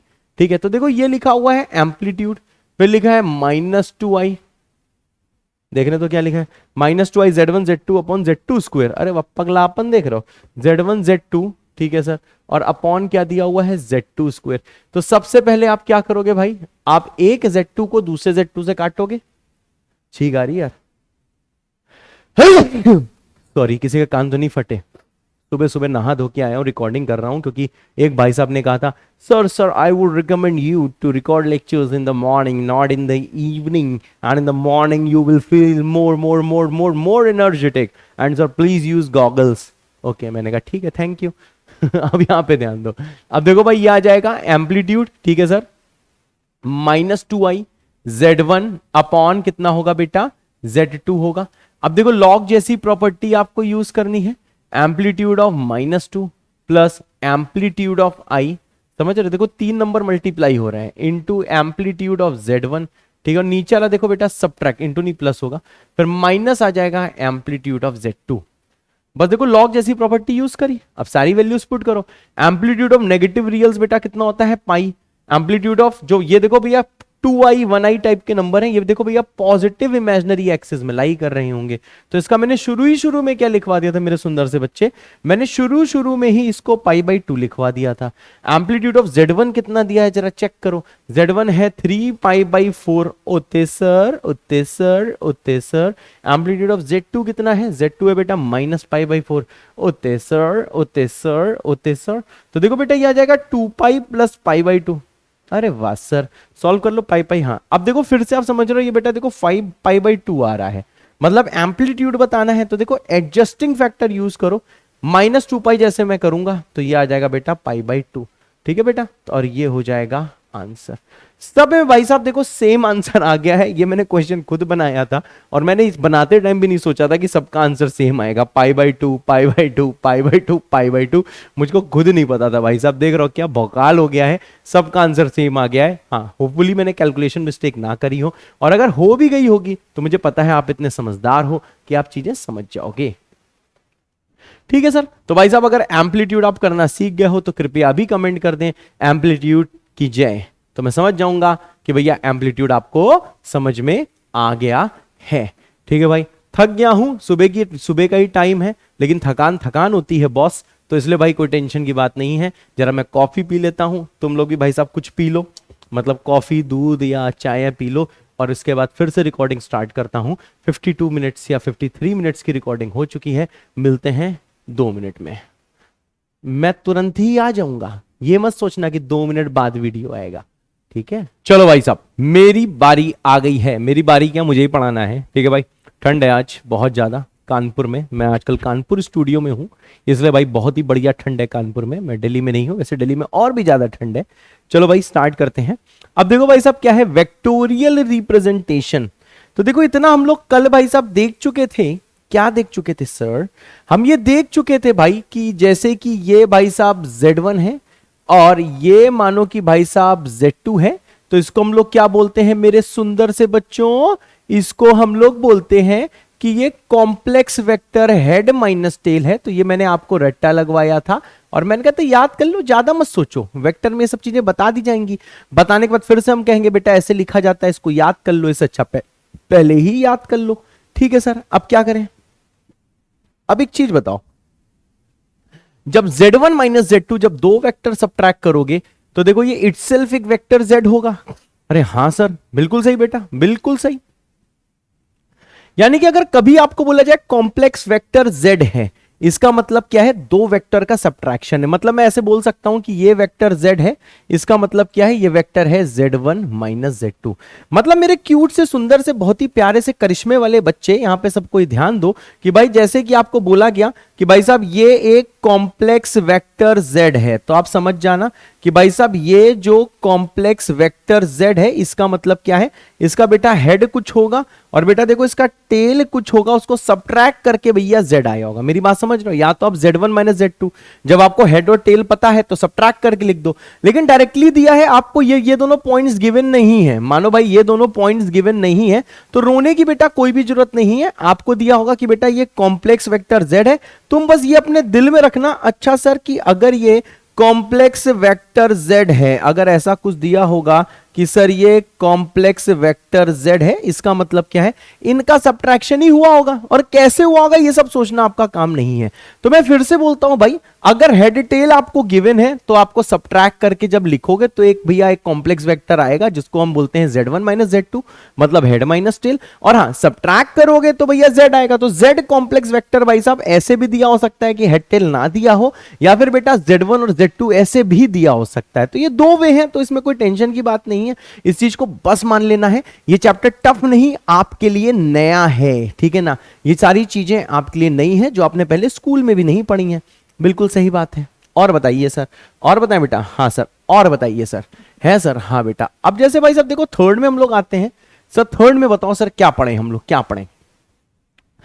अब देखो भाई साहब क्या है मानो भाई साहब आपको कोऑर्डिनेट एक्सिस दिया है, ओते ओते ओते। हाँ सर, हाँ सर, बहुत गाना गा रहे हो सर, क्या बात है, सैलरी आ गई क्यों मजाक करते हो सर? अरे सही में आ गई भाई। अब यहाँ पे ध्यान दो, अब यहाँ पे जरा ध्यान दो। ये सब ऐसे ही जोक मार रहा हूँ, टेंशन मत लेना, सैलरी वैसे खुश नहीं है, वो तो आती ही है बहुत उड़ रहे हो सर, अरे सॉरी बेटा। चलो अब जैसे भाई साहब देखो आपको दो कॉम्प्लेक्स वेक्टर दिए हैं Z1 एंड Z2, ठीक है? ये दिया है ओरिजिन, ठीक है? मतलब बेटा दो, देखो इनिशियली क्या हुआ था, इनिशियली बेटा आपको दो कॉम्प्लेक्स नंबर दिए थे Z1 Z2, मैंने उसको देखो ओरिजिन से ज्वाइन कराया, ठीक है सर? अगर मैंने इसको ओरिजिन से ज्वाइन कराया, अगर मैंने इसको ओरिजिन से ज्वाइन कराया, इसका मतलब क्या है सर? मैंने कहा सर ये आर्ग्यूमेंट है। अब ये एम्पलीट्यूड है कि नहीं है ये सब सोचना तुम्हारा काम नहीं है, जब एम्पलीट्यूड के बारे में बोला जाए तभी बात करना, बाकी टेंशन मत लेना, सब भाई पे छोड़ दो। अब देखो भाई साहब नेक्स्ट चीज क्या आएगी? मैंने कहा सर ऐसा करो, हाँ सर ये जो है पूरा एंगल ये क्या है? मैंने कहा देखो ऑरेंज वाला एंगल मानो θ1 है और ये हो जाएगा आर्ग्यूमेंट ऑफ Z1, ठीक है सर? अब जरा एक चीज देखो बेटा, ये जो ऑरेंज वाला वेक्टर आया है ये क्या होगा सर? Z1 माइनस 0, मतलब इसे हम बोल सकते हैं complex vector Z1, head minus tell. किस्मत अच्छी बेटा, जो ये पॉइंट है वही पूरा वेक्टर है, इसको बोल सकते हैं कॉम्प्लेक्स वेक्टर Z2। अब देखो कुछ बच्चे रो सकते हैं वेक्टर नहीं समझ में आ रहा। बेटा किसने कहा है तुम कि ये इस वाली चीज को आप फील करो? मैंने कहा है भाई साहब ऐसे लिखा जाता है, मैंने आपको इंफॉर्मेशन दी है तो वो इंफॉर्मेशन एज इट इज आप मानो, ठीक है? Okay sir. अब एक चीज बताओ मेरे बच्चे, हाँ सर ये क्या है? मैंने कहा सर मान लेते हैं कि एंगल थीटा है।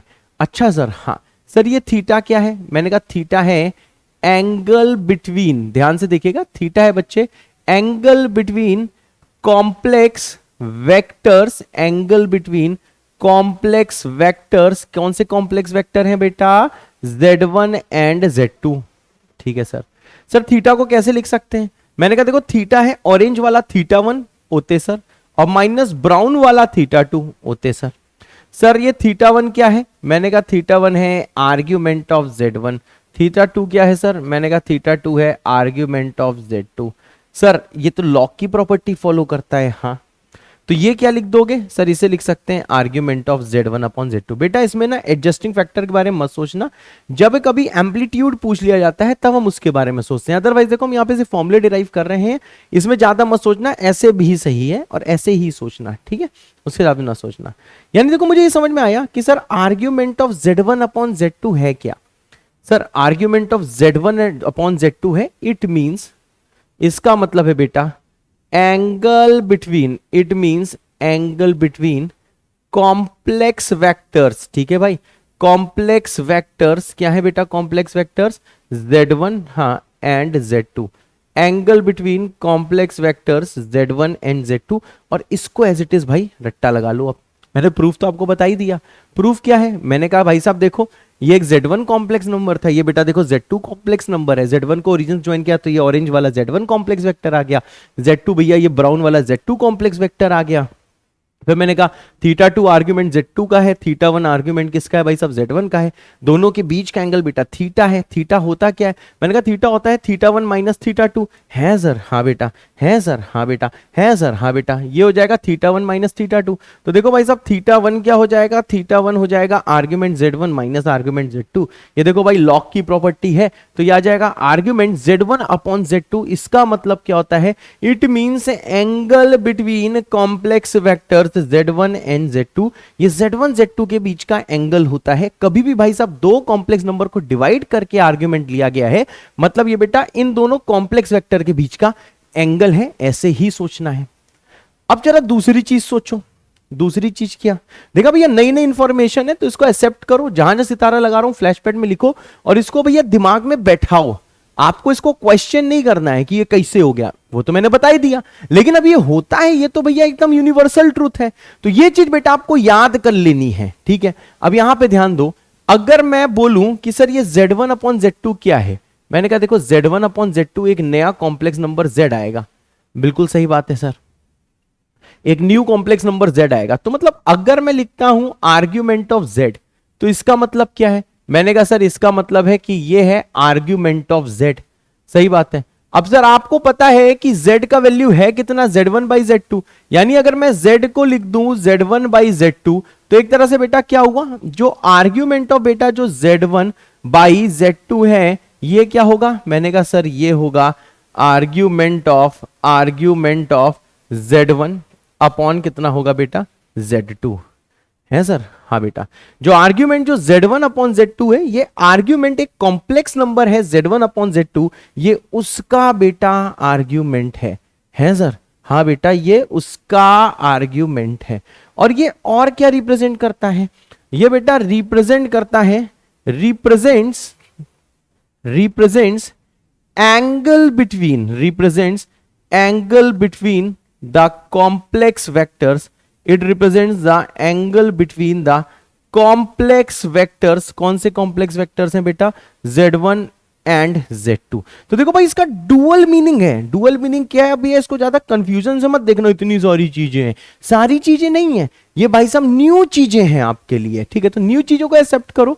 तो ये चीज आपको याद रखनी है कि कभी मैं बोलूं Z1 अपॉन Z2 का आर्ग्यूमेंट, तो आप ऐसे सोच सकते हो कि Z1 एंड Z2 भाई साहब एक कॉम्प्लेक्स नंबर है, जैसा आप शुरू में सोचते हैं ये लॉजिक बताने से पहले। तो आप बोलते हैं कि ये Z1 upon Z2 complex number का आर्ग्यूमेंट है। या फिर आप अभी जो बताया वेक्टोरियल कंसेप्ट से, देखा क्या अंग्रेजी यूज करी, वेक्टोरियल कंसेप्ट थू है भाई, ऐसी की तैसी वेक्टोरियल कंसेप्ट। वाह मिश्रा जी, इतने स्टाइल से बोल दिया तो खतरनाक हो गया। अब ऐसे बोलते अबे वेक्टर मान के किया है तो ये क्या है सर? ये Z1 Z2 कॉम्प्लेक्स नंबर के बीच का क्या एंगल है? अबे याद करो ना, प्रूफ तो मैंने करा ही दिया, अब आपको याद करना है। या फिर आप ऐसे बोल सकते हो कि ये क्या है सर? ये क्या है? मैंने कहा it represent the angle between the complex vectors Z1 and Z2, और दूसरा ये आर्ग्यूमेंट है Z1 अपॉन Z2 का। ये डुअल मीनिंग है, ये आपको दिमाग में बिठा लेना है। ऐसे नहीं बैठेगा, अभी क्वेश्चन कराऊंगा तब भाई ज्यादा बैठेगा। सही बात है सर। अब जरा एक चीज बताना मेरे बच्चे, अब आपके फिजिक्स वाले सर, ठीक है, मुझे पता है वेक्टर उन्होंने पढ़ाया है, तो आपके बड़े भाई ने ये पढ़ाया हुआ है, तो उन सर ने, फिजिक्स वाले सर ने क्या बोला, फिजिक्स वाले सर ने भैया एडिशन ऑफ टू वेक्टर्स बोला होगा, एडिशन और सब्ट्रैक्शन ऑफ टू वेक्टर्स, ठीक है, एडिशन और सब्ट्रैक्शन ऑफ टू वेक्टर्स। हाँ सर पढ़ाया है सर। मैंने कहा पढ़ाया है? हाँ सर पढ़ाया है सर, मुझे पता है पढ़ाया है, लेक्चर देखा नहीं लेकिन मुझे पता है यार, पीडब्ल्यू है ये, और पीडब्ल्यू के सारे टीचर्स औसम हैं। ठीक है, अब यहां तक भाई पहुंच गए, ठीक है, अब जरा यहां पे ध्यान देना, ठीक है सर। अब जैसे मैं आपसे बोलूं, सर क्या बोलोगे सर? मैंने कहा देखो भाई ये है कॉम्प्लेक्स वेक्टर Z1। अब रोना नहीं, यहां पे देखो कोई ना कोई भैया कॉम्प्लेक्स नंबर दिया होगा, और यहां पे बेटा देखो कोई ना कोई कॉम्प्लेक्स नंबर दिया होगा, दोनों को सब्ट्रैक्ट करके Z1 आया होगा। ठीक बात है सर। अब एक चीज बताओ मेरे स्वीट से क्यूट से बच्चों, दूसरा मानो कि बेटा कॉम्प्लेक्स वेक्टर दिया हुआ है Z2, ये जो पिंक वाला है ये दिया हुआ है Z2, ठीक है सर। Z2 सर कैसे आया होगा? मैंने कहा कुछ नहीं भाई, यहां पे जो दिया होगा इसको जो दिया होगा दोनों को बेटा सब्ट्रैक्ट कर दिया होगा। सही बात है, दोनों को भैया सब्ट्रैक्ट कर दिया होगा। अब भाई साहब मैंने अगर आपसे बोला कि भाई ये जो थीटा है इसके बीच का एंगल, ठीक है सर, इसका मतलब क्या है सर? थीटा क्या होगा? मैंने कहा भाई साहब थीटा होगा argument of Z2 upon Z1, ठीक है। या फिर बेटा मैं ये भी बोल सकते हैं कि ये जो थीटा है, ठीक है ना भैया, Z1 अपॉन Z2 भी हो सकता है, दोनों में से कुछ भी हो सकता है, या तो आर्ग्यूमेंट Z2 अपॉन Z1 होगा या तो Z1 अपॉन Z2 होगा। जनरली देखो बेटा होता क्या है, ध्यान से सुनो क्या होता है। जनरली बेटा ये होता है कि जो वेक्टर देखो भैया दूसरे वेक्टर के एंटी क्लॉकवाइज मिलता है, जो वेक्टर ऊपर होता है पोजीशन में, उसको भाई साहब हम लोग लिखते हैं ऊपर, ठीक है भैया। तो मैं यहां पे लिख दे रहा हूं कि ये भैया देखो ऊपर वाला वेक्टर है, ये जो है ये बेटा ऊपर वाला वेक्टर है, ये Z2 के ऊपर वाला वेक्टर है, ठीक है भाई, ये जो है ये Z2 के ऊपर वाला वेक्टर है। अब इसमें ओवरथिंक मत करना, हाँ ये ऐसा है इसलिए एंगल आया है Z1 अपॉन Z2।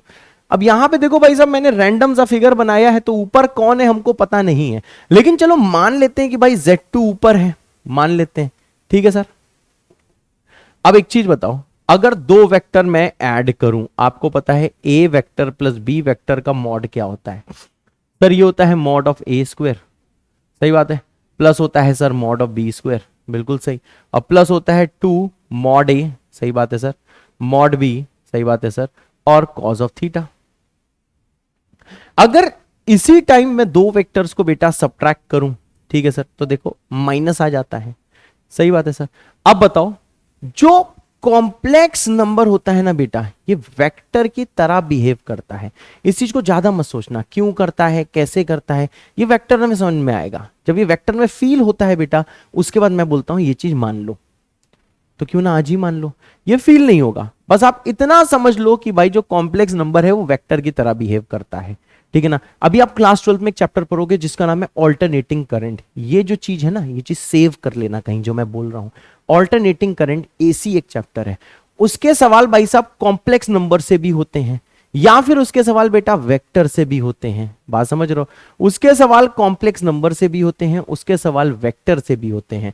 क्यों? क्योंकि भाई जो कॉम्प्लेक्स नंबर होता है वो वेक्टर की तरह बिहेव करता है। तो देखना भैया उसके सवाल आप दो तरीकों से कर सकते होगे, आपके सर भी बताएंगे कि कॉम्प्लेक्स नंबर से हो सकता है या फिर कॉम्प्लेक्स वेक्टर से हो सकता है, ठीक है।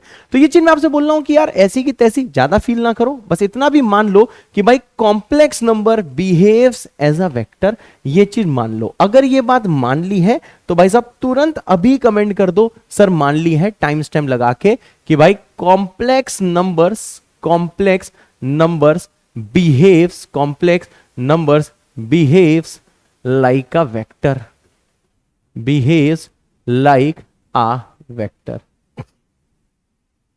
ठीक है भाई। तो ये चीज बस मान लो, इसमें ज्यादा नहीं सोचना है, ठीक है भाई।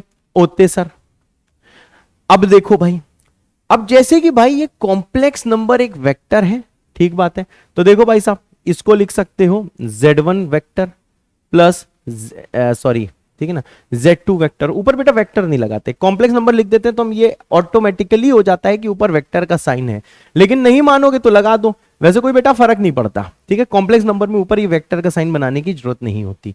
ये किसके बराबर आएगा? मैंने कहा सर ये आएगा मॉड Z1 स्क्वायर, क्योंकि A वेक्टर उसको माना है। ये बेटा हो जाएगा मॉड Z2 स्क्वायर, और प्लस हो जाएगा 2 times mod of Z1 mod of Z2, और ये आ जाएगा कॉस ऑफ थीटा, और थीटा है बेटा आर्ग्यूमेंट Z2 अपॉन Z1। दूसरी चीज क्या है बेटा, दूसरी चीज ये है कि यहीं पे अगर माइनस होगा तो बेटा देखो यहां पे भी माइनस लग जाएगा। क्लियर है भाई, यहां पे माइनस होगा तो यहां पे भी माइनस लग जाएगा। और ये बेटा बहुत ज्यादा इंपॉर्टेंट फॉर्मूला है जो जिसकी अभी ऐसी की तैसी हम लोग करेंगे खूब सारे सवाल करके।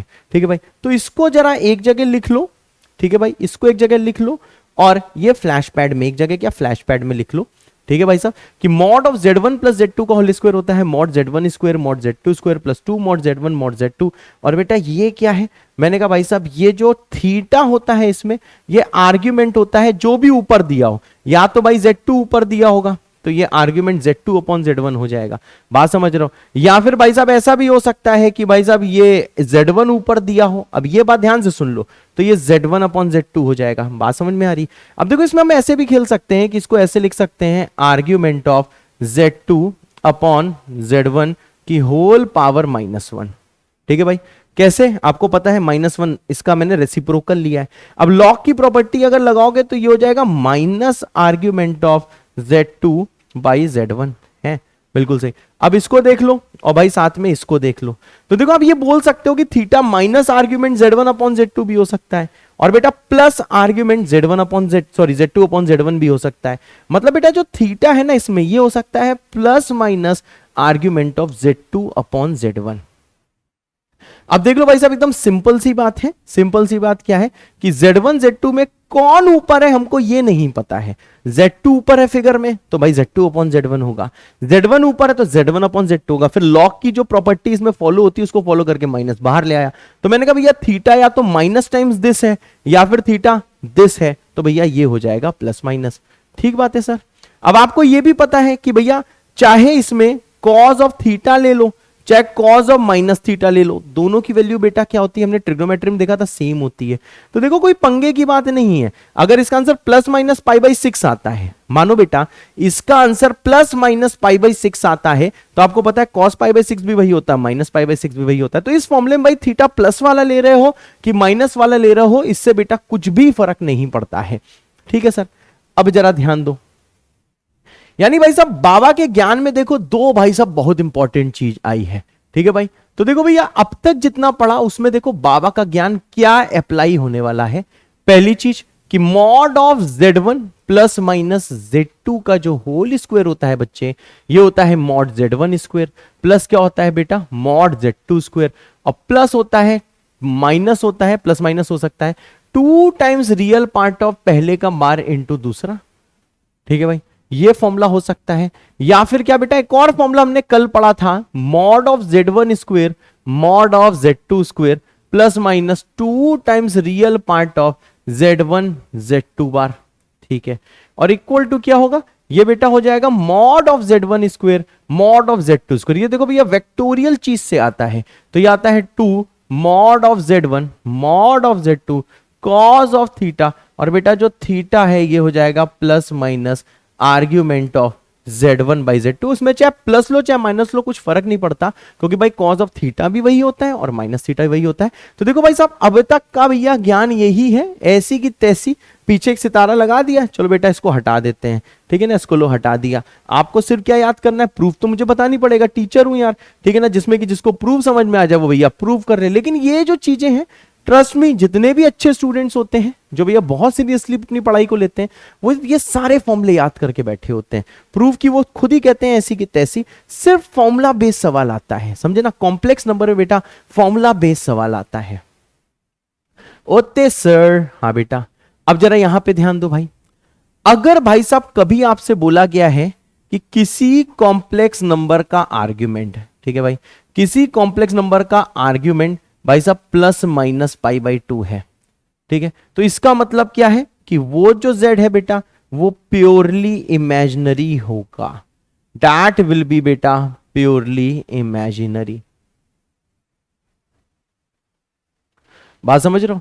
मतलब अगर किसी कॉम्प्लेक्स नंबर का आर्ग्यूमेंट बेटा प्लस माइनस π/2 दिया है, क्यों? क्योंकि भाई अगर प्लस π/2 है तो वो कॉम्प्लेक्स नंबर ऊपर लाई कर रहा होगा, माइनस π/2 है तो वो कॉम्प्लेक्स नंबर यहां इस पे लाई कर रहा होगा। तो अगर इमेजिनरी एक्सिस में कोई कॉम्प्लेक्स नंबर लाई करता है, ठीक है ना, तो वो बेटा प्योरली इमेजिनरी होता है। जैसे भाई देखो बिल्कुल शुरू में यहां पे देखना सब कोई सबको देखो शुरू में, बिल्कुल शुरू के देखो नोट्स देखो, मैंने ये बताया था कि नंबर अगर इमेजिनरी एक्सिस में लाई कर रहा है तो ये देखो π/2 है। अगर भाई साहब नंबर लाई कर रहा है नेगेटिव इमेजिनरी एक्सिस में तो बेटा ये -π/2 है। मतलब इन दोनों ही केस में क्या है, जो नंबर है बेटा ये देखो प्योरली इमेजिनरी है। ये नंबर जो है बेटा ये देखो प्योरली इमेजिनरी है। ठीक है भाई, दोनों ही केस में जो नंबर है बेटा प्योरली इमेजिनरी है।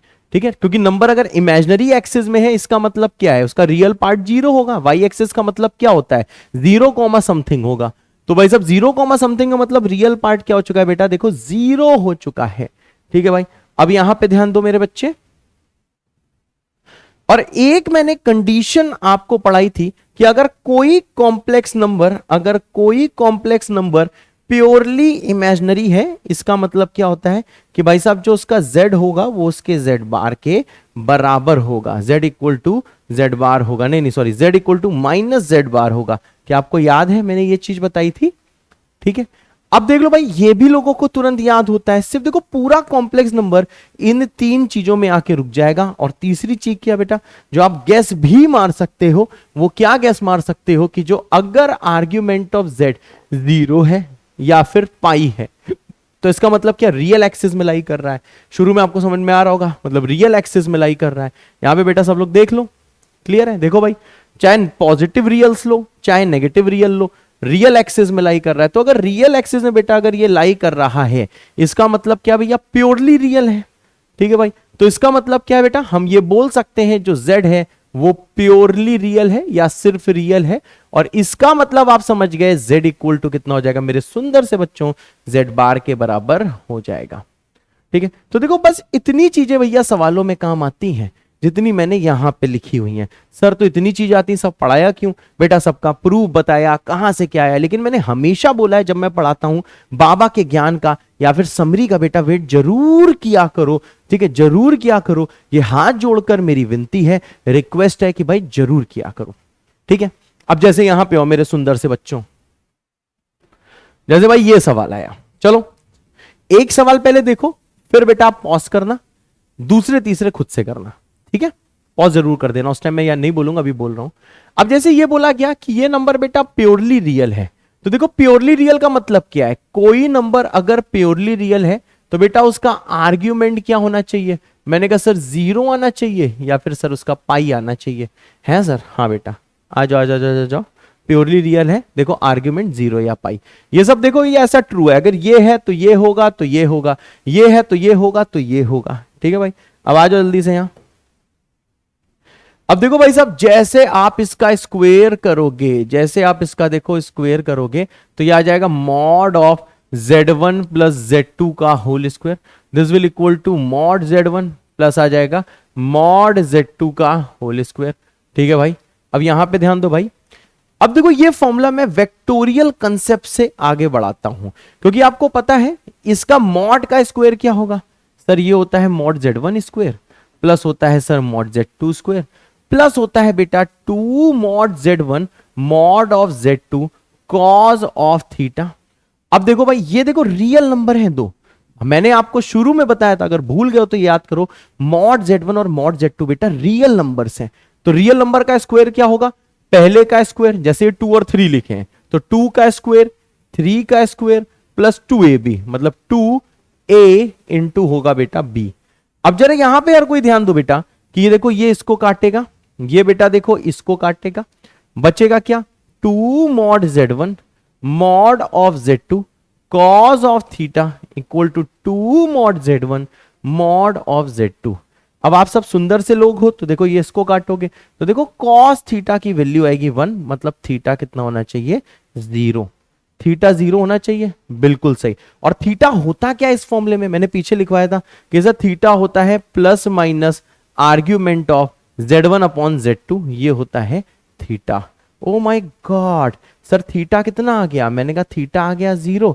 ओ माय गॉड, थीटा 0 आने का मतलब क्या है कि भाई जो आर्ग्यूमेंट ऑफ जो z1 अपॉन z2 है वो होगा 0। अगर किसी का आर्ग्यूमेंट 0 होता है, किसी भी नंबर का आर्ग्यूमेंट 0 होता है तो देखो भाई साहब ये एक प्योरली रियल नंबर है। तो देखो यहाँ पे डुअल मीनिंग यूज हुआ। डुअल मीनिंग क्या यूज हुआ, पहली चीज कि भाई थीटा Z1 Z2 के बीच का एंगल है, कौन ऊपर है उसके हिसाब से प्लस माइनस है। और जनरली ये सब नहीं सोचने को आता है कि बताओ कौन ऊपर है, ऐसा कुछ नहीं पूछा था। हाँ बताओ कौन ऊपर है, लोग खड़े हुए हैं, हाँ भैया जल्दी बताते हैं कि कौन ऊपर है, जल्दी बता दो कौन ऊपर है, जल्दी बता दो, जल्दी बता दो कौन ऊपर है। तो भाई साहब कोई भी ऊपर हो सकता है, बात क्लियर है। तो देखो भाई साहब यहाँ पे डुअल मीनिंग, ठीक है। ये एचपी मतलब होता है हेंस प्रूव्ड, या फिर एचपी मतलब क्या होता है, हमारा फिजिक्स वाला। मेरी बात क्लियर है भाई साहब। तो देखो भाई साहब यहाँ पे जो भी चीज है ये आपको ध्यान रखना है कि भाई साहब यहां पे इसका डुअल मीनिंग यूज हुआ है कि भाई साहब Z1 अपॉन Z2 का आर्ग्यूमेंट 0, मतलब ये जो भी सिंप्लीफाई होके नंबर आएगा वो प्योरली रियल है, मतलब उसका आर्ग्यूमेंट 0 है। दूसरा ये angle between Z1 and Z2 है। अरे वाह सर, लव यू बेटा, लव यू टू सर। चलो बेटा इस वाले सवाल को करो, कॉफी पी रहे हैं हम, जरा तुम लोग सवाल को करो, 2 मिनट पॉज करो। अब मैं कट नहीं करूंगा।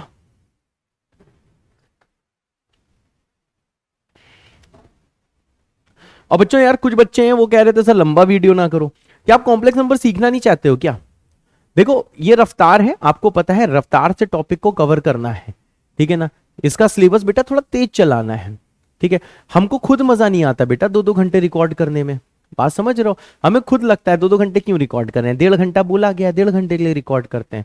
परंतु हमको अच्छे से पता है यार, हम टीचर्स को पता है कि अगर हमने एक्स्ट्रा टाइम नहीं दिया तो आपको नहीं समझ में आएगा। अगर हम सिर्फ रफ्तार के हिसाब से हम चले तो चीजें नहीं समझ में आएंगी। तो भैया फिजिक्स वाला में टीचर देखो कितना एक्स्ट्रा करने को तैयार रहते हैं कि आपको एक एक चीज कराई जा रही है जिसमें कि आपका हर लेक्चर में मैक्सिमम कंटेंट कवर हो जाए। आपका 4 लेक्चर में कॉम्प्लेक्स नंबर 1 खत्म करना है, क्योंकि आपका जो स्कूल में 11th खत्म होने से पहले हमें अपना कोर्स खत्म करना है, ठीक है। तो बच्चों प्लीज जो लोग रो रहे हैं लंबा लेक्चर होता है और भी काम होता है, तो यार देखो या तो हम इसे रिवीजन बैच की तरह चला दें, अगर परमिशन है तो भाई सब बता दो, इसको मैं रिवीजन बैच की तरह चला दूं, हर चीज तेज पढ़ा दूं। या फिर दूसरी चीज क्या है बेटा, मैं एक एक कंसेप्ट सिखाऊं, टाइम लूं, ठीक है। अगर आपको चीजें आती हैं तो बेटा हमारी भी तो प्रॉब्लम समझ, अगर नहीं आती हैं तो भाई साहब इसीलिए तो मैं आपको लंबा लेक्चर दे रहा हूं कि आपको एक एक चीज में बता पाऊं। अदरवाइज क्या है, अगर आपको लगता है ठीक है एज अ रिवीजन पढ़ना है तो ठीक है, तो मैं एज अ रिवीजन पढ़ा देता हूं, हर चीज तेज पढ़ा दूंगा, काम खत्म। फिर मैं कह दूंगा देखो रिवीजन बैच है, 4 लेक्चर में कॉम्प्लेक्स नंबर 1 खत्म करना था, तो फिर हम लोग खत्म कर देते। बात समझ रहे हो। तो यहाँ पे टीचर्स फिजिक्स वाला की पूरी टीम आपके लिए एक्स्ट्रा चीजें करने को तैयार होती है कि हाँ सर देखो रफ्तार बैच है, ये हमने ये सोच के बनाया है कि जिन बच्चों ने कुछ भी नहीं पढ़ा उनका फास्ट कवर करा है। लेकिन सर प्लीज बच्चों का सर ध्यान भी देना है। हम भी कहते हैं हाँ सर हम बच्चों का पूरा ध्यान देंगे कि सर इनको मैक्सिमम कंटेंट पहुंचे और आराम से पहुंचे, समझ रहे हो। तो देखो भाई साहब जितने लोगों को इसी स्पीड से पढ़ना है, यही लेक्चर अच्छे से भैया एकदम लंबे लंबे लेक्चर्स थोड़े रोज नहीं होते हैं, कभी कभार होते हैं, तो भाई कॉम्प्लेक्स नंबर में रिक्वायरमेंट है। मैं चाहूँ ये सब चीजें छुड़ा दूं, लेकिन आपको फिर वो कंटेंट मिल ही नहीं पाएगा जिसके लिए आप वीडियोस देख रहे हो, फिर देखने का फायदा ही क्या है। अगर मैं भी सिर्फ एनसीईआरटी पे फोकस करने लगूं तो भैया क्या फायदा है। एनसीईआरटी फोकस करने के लिए हमारा एक और चैनल है जिसका नाम एनसीईआरटी वाला है। मेरी बात समझ में आ रहा है। तो जेई वाला, एनसीईआरटी वाला, नीट वाला भी चैनल नहीं है, वो कॉम्पिटिशन वाला है। बात क्लियर है। तो भाई साहब प्लीज और तुम हो फिजिक्स वाला, क्लियर है। तो भाई साहब जितने लोगों को ऐसे ही पढ़ना है, सारा कंटेंट चाहिए, थोड़ा सा एक्स्ट्रा टाइम वो सह लेंगे, तो बच्चों प्लीज अभी कमेंट कर लेना कि हाँ सर जुनून है, ठीक है ना। हाँ सर जुनून है, ये टाइम स्टैम्प लगा के, हाँ कुछ सेकंड्स पहले का लगाना, 30 सेकंड पहले का टाइम स्टैम्प लगाना, वरना लोग यहां से सुनेंगे जहां पे मैं एंड कर रहा हूं, ठीक है। तो भाई साहब प्लीज सब पढ़ने वाले बच्चे जिन्होंने खूब अच्छे से सपना देखा है, प्लीज हल्के से मायूस ना हो। मुझे पता है बहुत लोड होता है, ऑब्वियसली जिंदगी है तो लोड है। अगर आपको बहुत अच्छा लाइफ में करना है तो आपको लोड तो सहना ही पड़ेगा, ठीक है। तो प्लीज यार ये लोड सहो, ठीक है ना। हम आपके लिए हमेशा अवेलेबल हैं, हम आपके लिए भाई साहब मैक्सिमम कंटेंट, अच्छे से अच्छा कंटेंट देने को तैयार हैं, लेकिन प्रोवाइडेड आप लोग मेहनत करो, ठीक है बच्चों। So love you all, please अच्छे से पढ़ाई करो, ठीक है। चलो जुनून जरूर कमेंट कर देना, टाइम स्टैम्प लगा के 30-40 सेकंड पहले करके। अब देखो भाई उम्मीद है पॉज ऑफ करने के बाद ये सारी बातें आपने सुनी होंगी। सॉरी। अब देखो भाई दोनों तरफ स्क्वायर करो। अब देखो भाई साहब ये मॉड का स्क्वायर है, बिल्कुल सही बात है सर। ये मॉड का स्क्वायर है, सही बात है सर।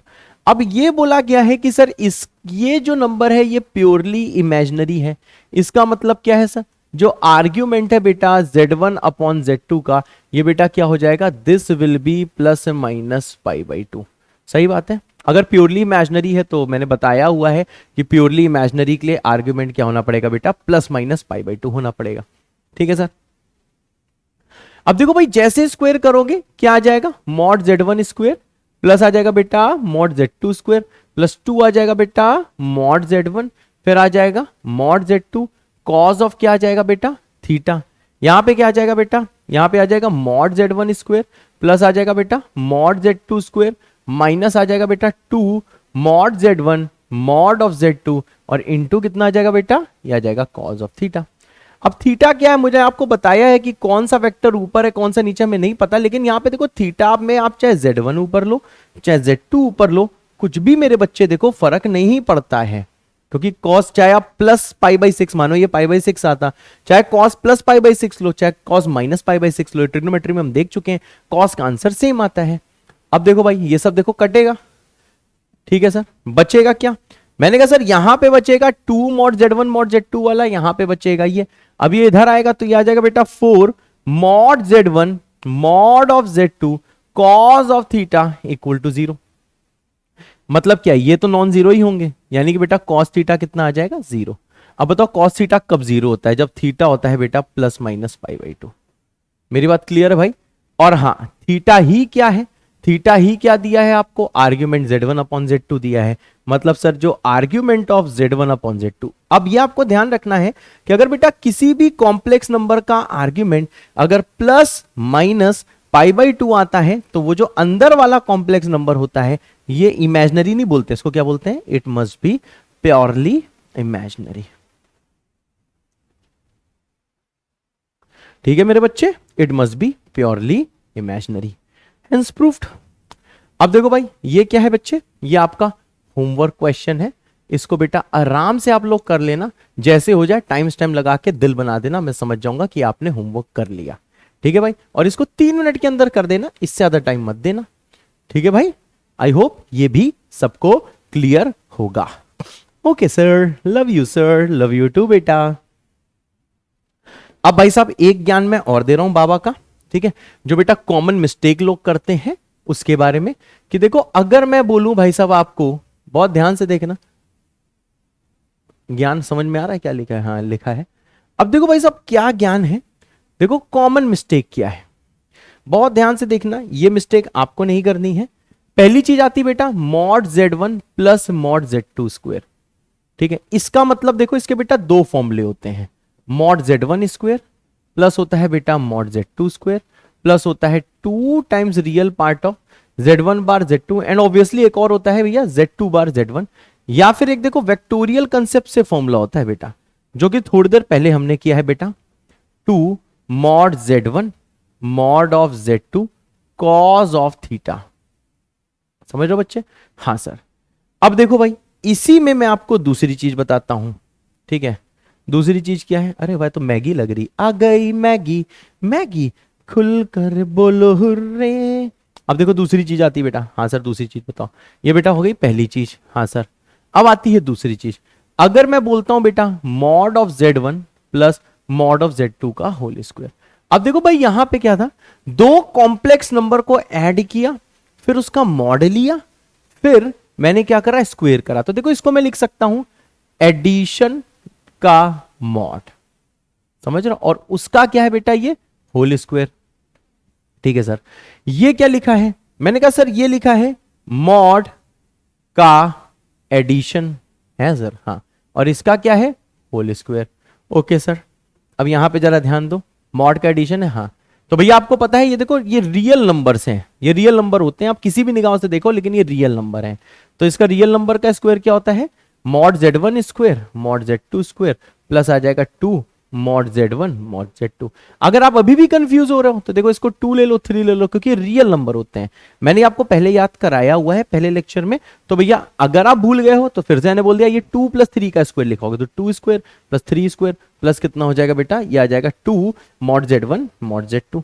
ठीक है, अब देखो भाई साहब क्या है, तीसरी चीज आती है, यहां पे गौर दीजिए, ठीक है भाई, क्या है भाई साहब, तीसरी चीज आती है जिसको हम लोग बोलते हैं कॉम्प्लेक्स नंबर का सम का स्क्वायर। देखो तीनों में डिफरेंस समझ रहे हो, तो इन चीजों को इंटरमिक्स मत करना। पहले क्या है, सम का मॉड का स्क्वायर, मॉड का एडिशन मतलब मॉड का सम का स्क्वायर, और ये क्या लिखा है भैया, कॉम्प्लेक्स का सम। यहां तो मॉडुलस इन्वॉल्व भी नहीं है, कॉम्प्लेक्स का सम है, कॉम्प्लेक्स का सम का होल स्क्वायर है।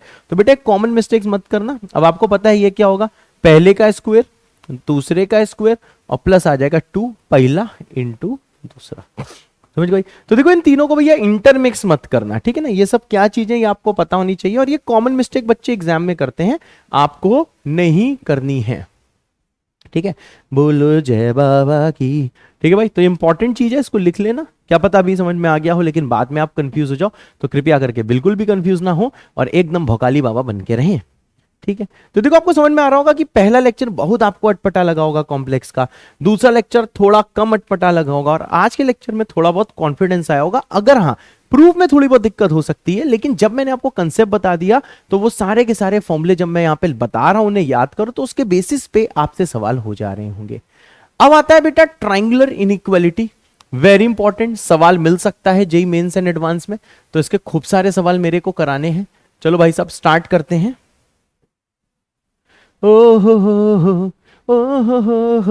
स्टार्ट करो भाई। अब देखो भैया ट्राइंगुलर इनइक्वालिटी होती क्या है, ठीक है। ट्राइंगुलर इनइक्वालिटी, मुझे कोई फोन कर रहा है और मैं फोन अपना साइलेंट में लगाना भूल गया हूं, मैं जरा फोन काट के आता हूं, फोन दूर चार्ज हो रहा है। चलो भाई फोन लगा दिया है साइलेंट में, और अब स्टार्ट करते हैं ट्राइंगुलर इनइक्वालिटी। तो देखो भाई ट्राइंगुलर इनइक्वालिटी क्या होती है, तो सबसे जो पहली चीज आपके दिमाग में होनी चाहिए कि बच्चा इन एनी ट्राइंगल, बहुत ध्यान से सुने, आज शायद हम सवाल ना कर पाए लेकिन कोई बात नहीं। In any triangle the sum of two sides, the sum of two sides always greater than the third side। तो देखो भाई साहब बहुत बेसिक चीज है कि भाई जो किसी भी ट्राइंगल में जो सम होता है बेटा दो साइड का is greater than the third side, ठीक है। किसी भी ट्राइंगल में ये ट्रू है। ओते सर हाँ बेटा, ओते सर हाँ बेटा, ओते सर हाँ बेटा। ध्यान दो, जैसे भाई ये मैंने बनाया पहली साइड, ठीक है, ये हुआ Z1। अब मैंने आपको ये बता के रखा हुआ है कि ये जो Z1 है, Z1 क्या होगा, मैंने कहा देखो भाई साहब Z1 होगा पहला माइनस दूसरा, ठीक है। तो भैया आपने हेड माइनस टेल किया होगा तब ये कॉम्प्लेक्स वेक्टर आया होगा, एकदम सही बात है। अब यहां पे बच्चे जरा ध्यान दो, ये बेटा क्या है, ये बेटा है कॉम्प्लेक्स वेक्टर Z2। तो आपको पता है कि दो वेक्टर का एडिशन कैसे होता है, हेड और टेल को मिलाया जाता है फिर इसको जोड़ा जाता है। तो देखो जैसे बच्चे पार्टी आप इसको जोड़ोगे, जैसे इसको बेटा जोड़ोगे तो आपको पता है, और ये पता भी होना चाहिए, ये आ जाता है Z1 प्लस Z2, ठीक है भाई। यानी कि हमने ये सीखा कि भाई साहब किसी भी ट्राइंगल में जो सम होता है मेरे बच्चे दो साइड्स का, ये हमेशा हमेशा ग्रेटर होता है देन द थर्ड साइड। सही बात है। अब बताओ यार, पहली साइड मैंने मानी दिस माइनस दिस करके Z1, दिस माइनस दिस करके Z2, दोनों कॉम्प्लेक्स वेक्टर्स को ऐड किया तो ये आया। मेरी बात क्लियर है। अब जरा ध्यान देना मेरे बच्चे, अब बहुत ध्यान देना। जो मॉड होता है वो डिस्टेंस होता है। आप ये समझ रहे हो कि भाई जैसे मैं यहां पे मॉड लूंगा तो ये इसका लेंथ आ जाएगा, ये इसका बेटा क्या आ जाएगा, लेंथ आ जाएगा। बिल्कुल सही बात है सर। अगर भाई साहब मैंने क्या किया, मैंने भाई साहब मॉड लिया तो ये लाल वाले का लेंथ है, ठीक है। मुझे पता है ये चीज मैंने नहीं बताई है, अभी बता दूंगा, लेकिन पहले आप इसको मान लो, ठीक है ना। हर चीज मैं प्रूफ कर ही देता हूं तो इसको भी मैं प्रूफ कर दूंगा। लेकिन भाई साहब मैंने इसको लिख दिया बच्चा मॉड ऑफ Z1, ये इसकी लाल वाले की लेंथ है, ऑरेंज वाले की है मॉड Z2 और व्हाइट वाले की है mod of Z1 plus Z2। तो आपको पता है कि जो सम ऑफ टू साइड्स होता है किसी भी ट्राइंगल में, तो देखो दो साइड्स ये ले ली तो बेटा ये ग्रेटर देन होता है द थर्ड साइड। ओते सर हाँ बेटा, ओते सर हाँ बेटा। तो देखो भाई ये इनइक्वालिटी क्रिएट हुई, सही बात है। अब देखो भाई साहब इसमें और भी इनइक्वालिटी क्रिएट हुई होंगी, जैसे भाई दो साइड इनको ले लो, सही बात है। तो सम ऑफ एनी टू साइड्स लिखा है ना, द सम ऑफ एनी लिखना मेरे को बहुत जरूरी है। The sum of any two sides is greater, is always greater than the third side. तो भाई साहब दो साइड ये ले सकते हैं, ठीक है, दो साइड की लेंथ ये ले ली, बिल्कुल सही, ये greater than the third side हो जाएगा। आप ये भी ले सकते हो mod of Z1 plus mod of Z2 plus mod of Z1 plus Z2 greater than the third side, ठीक है सर। अब जरा यहां पे ध्यान दो, अरे यार क्यों हटा दिया। अब देखो ये सारी चीजें बेटा देखो ट्रू हैं, ये सारी चीजें ट्रू हैं, लेकिन भाई ज्यादा फेमस यही है, इनफैक्ट हम यही हम लोग यूज करते हैं। देखो पहली चीजें मैंने हमेशा आपसे क्या बोला है कि भाई मेरी एक एक चीज सुनो, फिर आखिरी में आता है बाबा का ज्ञान, बस उसको अपने दिल में रखो और आगे बढ़ जाओ, ठीक है। तो देखो यार इन दोनों का कोई भी यूज नहीं है, इन दोनों का कोई भी यूज नहीं है, जो भी बेटा यूज है वो इसका है कि भाई साहब अगर दो कॉम्प्लेक्स वेक्टर लिए mod of Z1 plus mod of Z2, ये mod of Z1 plus Z2 के बराबर नहीं, उससे बड़े होते हैं, तो भाई साहब ये थोड़ी इंपॉर्टेंट चीज है। इंपॉर्टेंट मतलब अभी भी आपको इसको फ्लैश पैड में नहीं लिखना है, ये भाई साहब इंपॉर्टेंट चीज है। ओते सर है बेटा, हाँ सर। ओते सर, हाँ बेटा, हाँ बेटा। ओते सर, ओते सर, हाँ बेटा, हाँ बेटा। ओते सर, ओते सर, हाँ बेटा, हाँ बेटा। ओते सर, ठीक है सर। अब आइए जरा,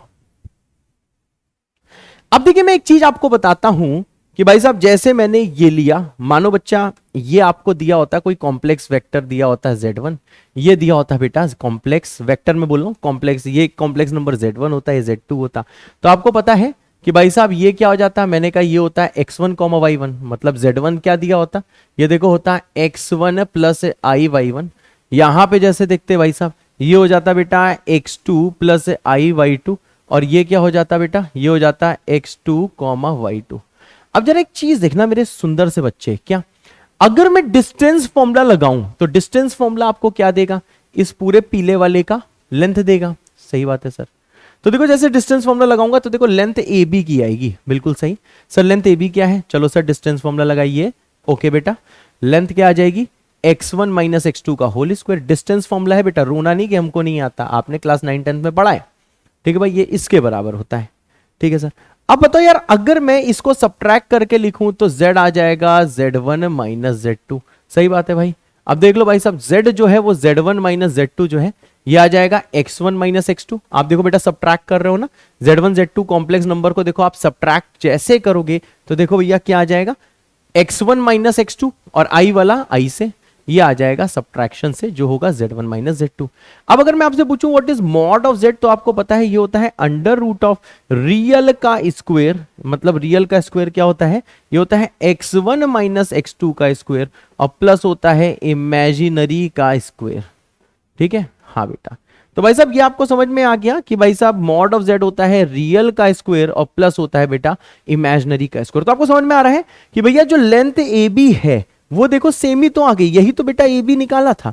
इसका मतलब क्या है बेटा कि अगर मैंने इसका मॉड लिया है तो मॉड ऑफ Z, मतलब जो mod of Z1 minus Z2 है ये बेटा इसके बीच का डिस्टेंस है। इसको मैं ऐसे भी लिख सकता हूं, मॉड लेने के बाद मुझे मिल गया distance between Z1 and Z2। I hope आपको समझ में आया होगा, क्योंकि ये क्या लिखा हुआ है, ये बेटा Z1 माइनस Z2 ही लिखा हुआ है, चाहे भैया आप Z का मॉड लो चाहे mod of Z1 minus Z2 लो।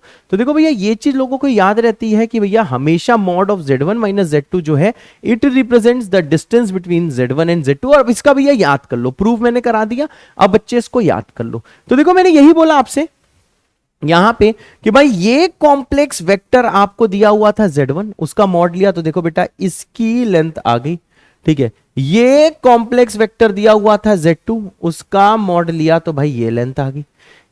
एक कॉम्प्लेक्स वेक्टर आया Z1 प्लस Z2, उसका मॉड लिया तो इसकी लेंथ आ गई। अब ओवरथिंक मत करना, सिंपल चीज है, जो भी कॉम्प्लेक्स वेक्टर दिया है उसका मॉड लेते ही उसकी लेंथ आ जाती है, बस ये चीज मुझे आपको बतानी है, ठीक है सर। ओते सर, ओते सर, बिल्कुल सही बात है बेटा, आ जाइए बेटा। ओके सर, अब आपको ये भी पता है, ये भी पता है, इसको बेटा चलो मैं पहले इसको कर दे रहा हूं, ठीक है ना, ये सितारा मतलब फ्लैश पैड में, फिर ये पेज आपको दिखाई देगा। अब देखिए भाई साहब नेक्स्ट चीज आती है, वो ये आती है कि भाई इन any triangle, in any triangle the difference of two sides, ठीक है सर। जो difference of any to side, difference of any two sides is lesser than the third side, is lesser than the third side। Okay sir, हाँ बेटा, ओते sir, हाँ बेटा, ओते sir, हाँ बेटा, ओते सर, हाँ बेटा। तो भैया ये लेसर है देन द थर्ड साइड, ठीक है। अब यहां पे ध्यान दो जरा अब जैसे भाई साहब ये जो चीज है ये वेल नोन है, अगर आपको नहीं पता तो ये बेटा आपको पता होना चाहिए कि किसी भी ट्राइंगल की ये प्रॉपर्टी होती है, अगर आपको नहीं पता जो डिफरेंस होता है। तो देखो सबसे पहले हम देखते हैं कि डिफरेंस का मतलब क्या होता है। ठीक है, जैसे मैंने बोला भाई साहब 2 डिफरेंस 3, तो देखो इसका फॉर्मूला, ये देखो डिफरेंस का साइन है, इसका मतलब होता है बेटा मॉड ऑफ 2 माइनस 3 या मॉड ऑफ 3 माइनस 2, कुछ भी लिख सकते हो, बस मॉड लगाना जरूरी है, तो 1 आएगा दोनों ही केस में। ठीक है भाई, तो देखो भैया अगर मैंने कभी बोला भैया ए और बी का डिफरेंस बताओ, तो इसका मतलब क्या होता है mod of a minus b या बी माइनस ए, ये होता है डिफरेंस। ठीक है भाई, ये होता है डिफरेंस का मतलब कि क्या होता है डिफरेंस। ठीक है सर, अब जरा यहां पे ध्यान दो, पिछले सवाल में ही मैंने आपको यह बता दिया कि भाई जो पिछले सवाल क्या, पिछले ही फिगर में अगर मैं डिफरेंस ऑफ 2 साइड्स लेता हूं, तो देखो पहली साइड ये है, दूसरी साइड ये है, इसका चलो डिफरेंस लेते हैं। सर Z1 बिल्कुल सही, डिफरेंस बिल्कुल सही, Z2, बात समझे। देखो Z1 डिफरेंस, यहां पे मैंने डिफरेंस बोला है, मैंने सब्ट्रैक्शन नहीं बोला है बेटा, मैंने डिफरेंस बोला है। ठीक है, तो देखो भाई साहब difference of 2 sides is lesser than the third side. ओते सर, हाँ बेटा, ओते सर, हाँ बेटा। अब देखो भाई इसमें और भी पॉसिबिलिटीज होंगी, जैसे इन दो को ले सकते हो, तो इन दोनों का डिफरेंस जैसे लोगे, डिफरेंस ऑफ 2 साइड्स जो है बेटा is lesser than the third side, ये भी होगा। डिफरेंस ऑफ 2 साइड्स में ये ले सकते हो Z2 और Z, लो ये भी ट्रू होगा, लेकिन ये सब यूज नहीं होता। ठीक है, ये सब यूज नहीं होता ये सब फालतू चीजें हैं, लेकिन हाँ बिल्कुल सही चीजें हैं। आप किन्हीं भी 2 का डिफरेंस ले सकते हो, जैसे इन 2 का डिफरेंस लेके यहां लिखा, इन 2 का डिफरेंस लेके यहां लिखा, और इन 2 का डिफरेंस लेके यहां लिखा, तो ये सब देखो ट्रू चीजें हैं, लेकिन अब इसको भैया भूल जाओ, इसका देखो कुछ भी यूज नहीं है। अब जरा देखो भाई साहब, अब इसके बाद मुझे ये समझ में आया कि ओवरऑल देखो रिलेशन क्या बनी कि भैया ये जो Z1 प्लस Z2 का मॉड है, सही बात है सर, जो Z1 प्लस Z2 का मॉड है ये बड़ा है इसके डिफरेंस से, तो यहां लिख सकता हूं डिफरेंस। ठीक है भाई, डिफरेंस, और ये छोटा किससे है, इसके मॉड के सम से। मेरे पास ये इंपॉर्टेंट रिजल्ट आया, और हाँ और भी रिजल्ट आ सकते थे, जो मैंने यहां से जो पॉसिबिलिटीज हटा दी, तो बेटा उनका कोई यूज नहीं है, उसके बारे में सोचना भी नहीं। ये हमें समझ में आ गया कि भैया जो मॉड ऑफ Z1, ध्यान दे रहा हूं, ये बेटा क्या लिखा है, ये लिखा हुआ है मॉड का सम। मैं सब देखो यहां पे लिख देता हूं कि क्या क्या भैया साइंस है। ये बेटा लिखा हुआ है, सॉरी मॉड का सम नहीं, सम का मॉड। अरे वाह, हाँ बेटा ये क्या लिखा है, ये लिखा है बेटा मॉड का सम। समझ रहे हो, देखो ये सारी चीजें हैं, और साथ में ये क्या लिखा है, मॉड का डिफरेंस, मॉड का डिफरेंस। तो देखो अब तक जितना पढ़ाया मैंने एक एक चीज आपको बताई, लेकिन फाइनली बस ये चीज आपको याद करनी है। ठीक है भाई, ये चीज फाइनली आपको याद करनी है किसी भी तरह। ठीक है सर, ठीक है भाई, चलो भाई ऑलरेडी वीडियो लंबा हो चुका है, तो इससे ज्यादा मैं नहीं करने वाला। ठीक है, तो नेक्स्ट टर्न पे मैं इसको और पढ़ाऊंगा, इसके सवाल कराऊंगा, और आज से फिर से बेटा ये होमवर्क नहीं हो पाया। ठीक है, ये होमवर्क डिस्कस नहीं हो पाया। ठीक है, तो मैं ऐसा करता हूँ, शुरू में जो मैं बड़े भौकाल में लिख गया था होमवर्क डिस्कशन करूंगा, ठीक है, तो भाई साहब ये जो होमवर्क डिस्कशन है आज भी नहीं हो पाएगा, I am very sorry, but हाँ कल कॉम्प्लेक्स में, कल वाले लेक्चर में मैं बेटा जरूर कर दूंगा। तो देखो भाई साहब ये 2 चीजें आज हमने देख ली हैं। ठीक है, ये थर्ड चीज हम नहीं देख पाए हैं, बस यही 2 चीजें आज की थी। तो मेरे क्यूट से बच्चों, सुंदर से बच्चों, बहुत ही प्यारे से बच्चों, अच्छे से लेक्चर देख लेना, और आखिरी में जब पूरा लेक्चर समझ में आ जाए, पूरा लेक्चर समझने का मतलब क्या है, अगर भाई प्रूफ के साथ सब समझ में आ गया तो कमेंट कर देना कैपिटल में JBK।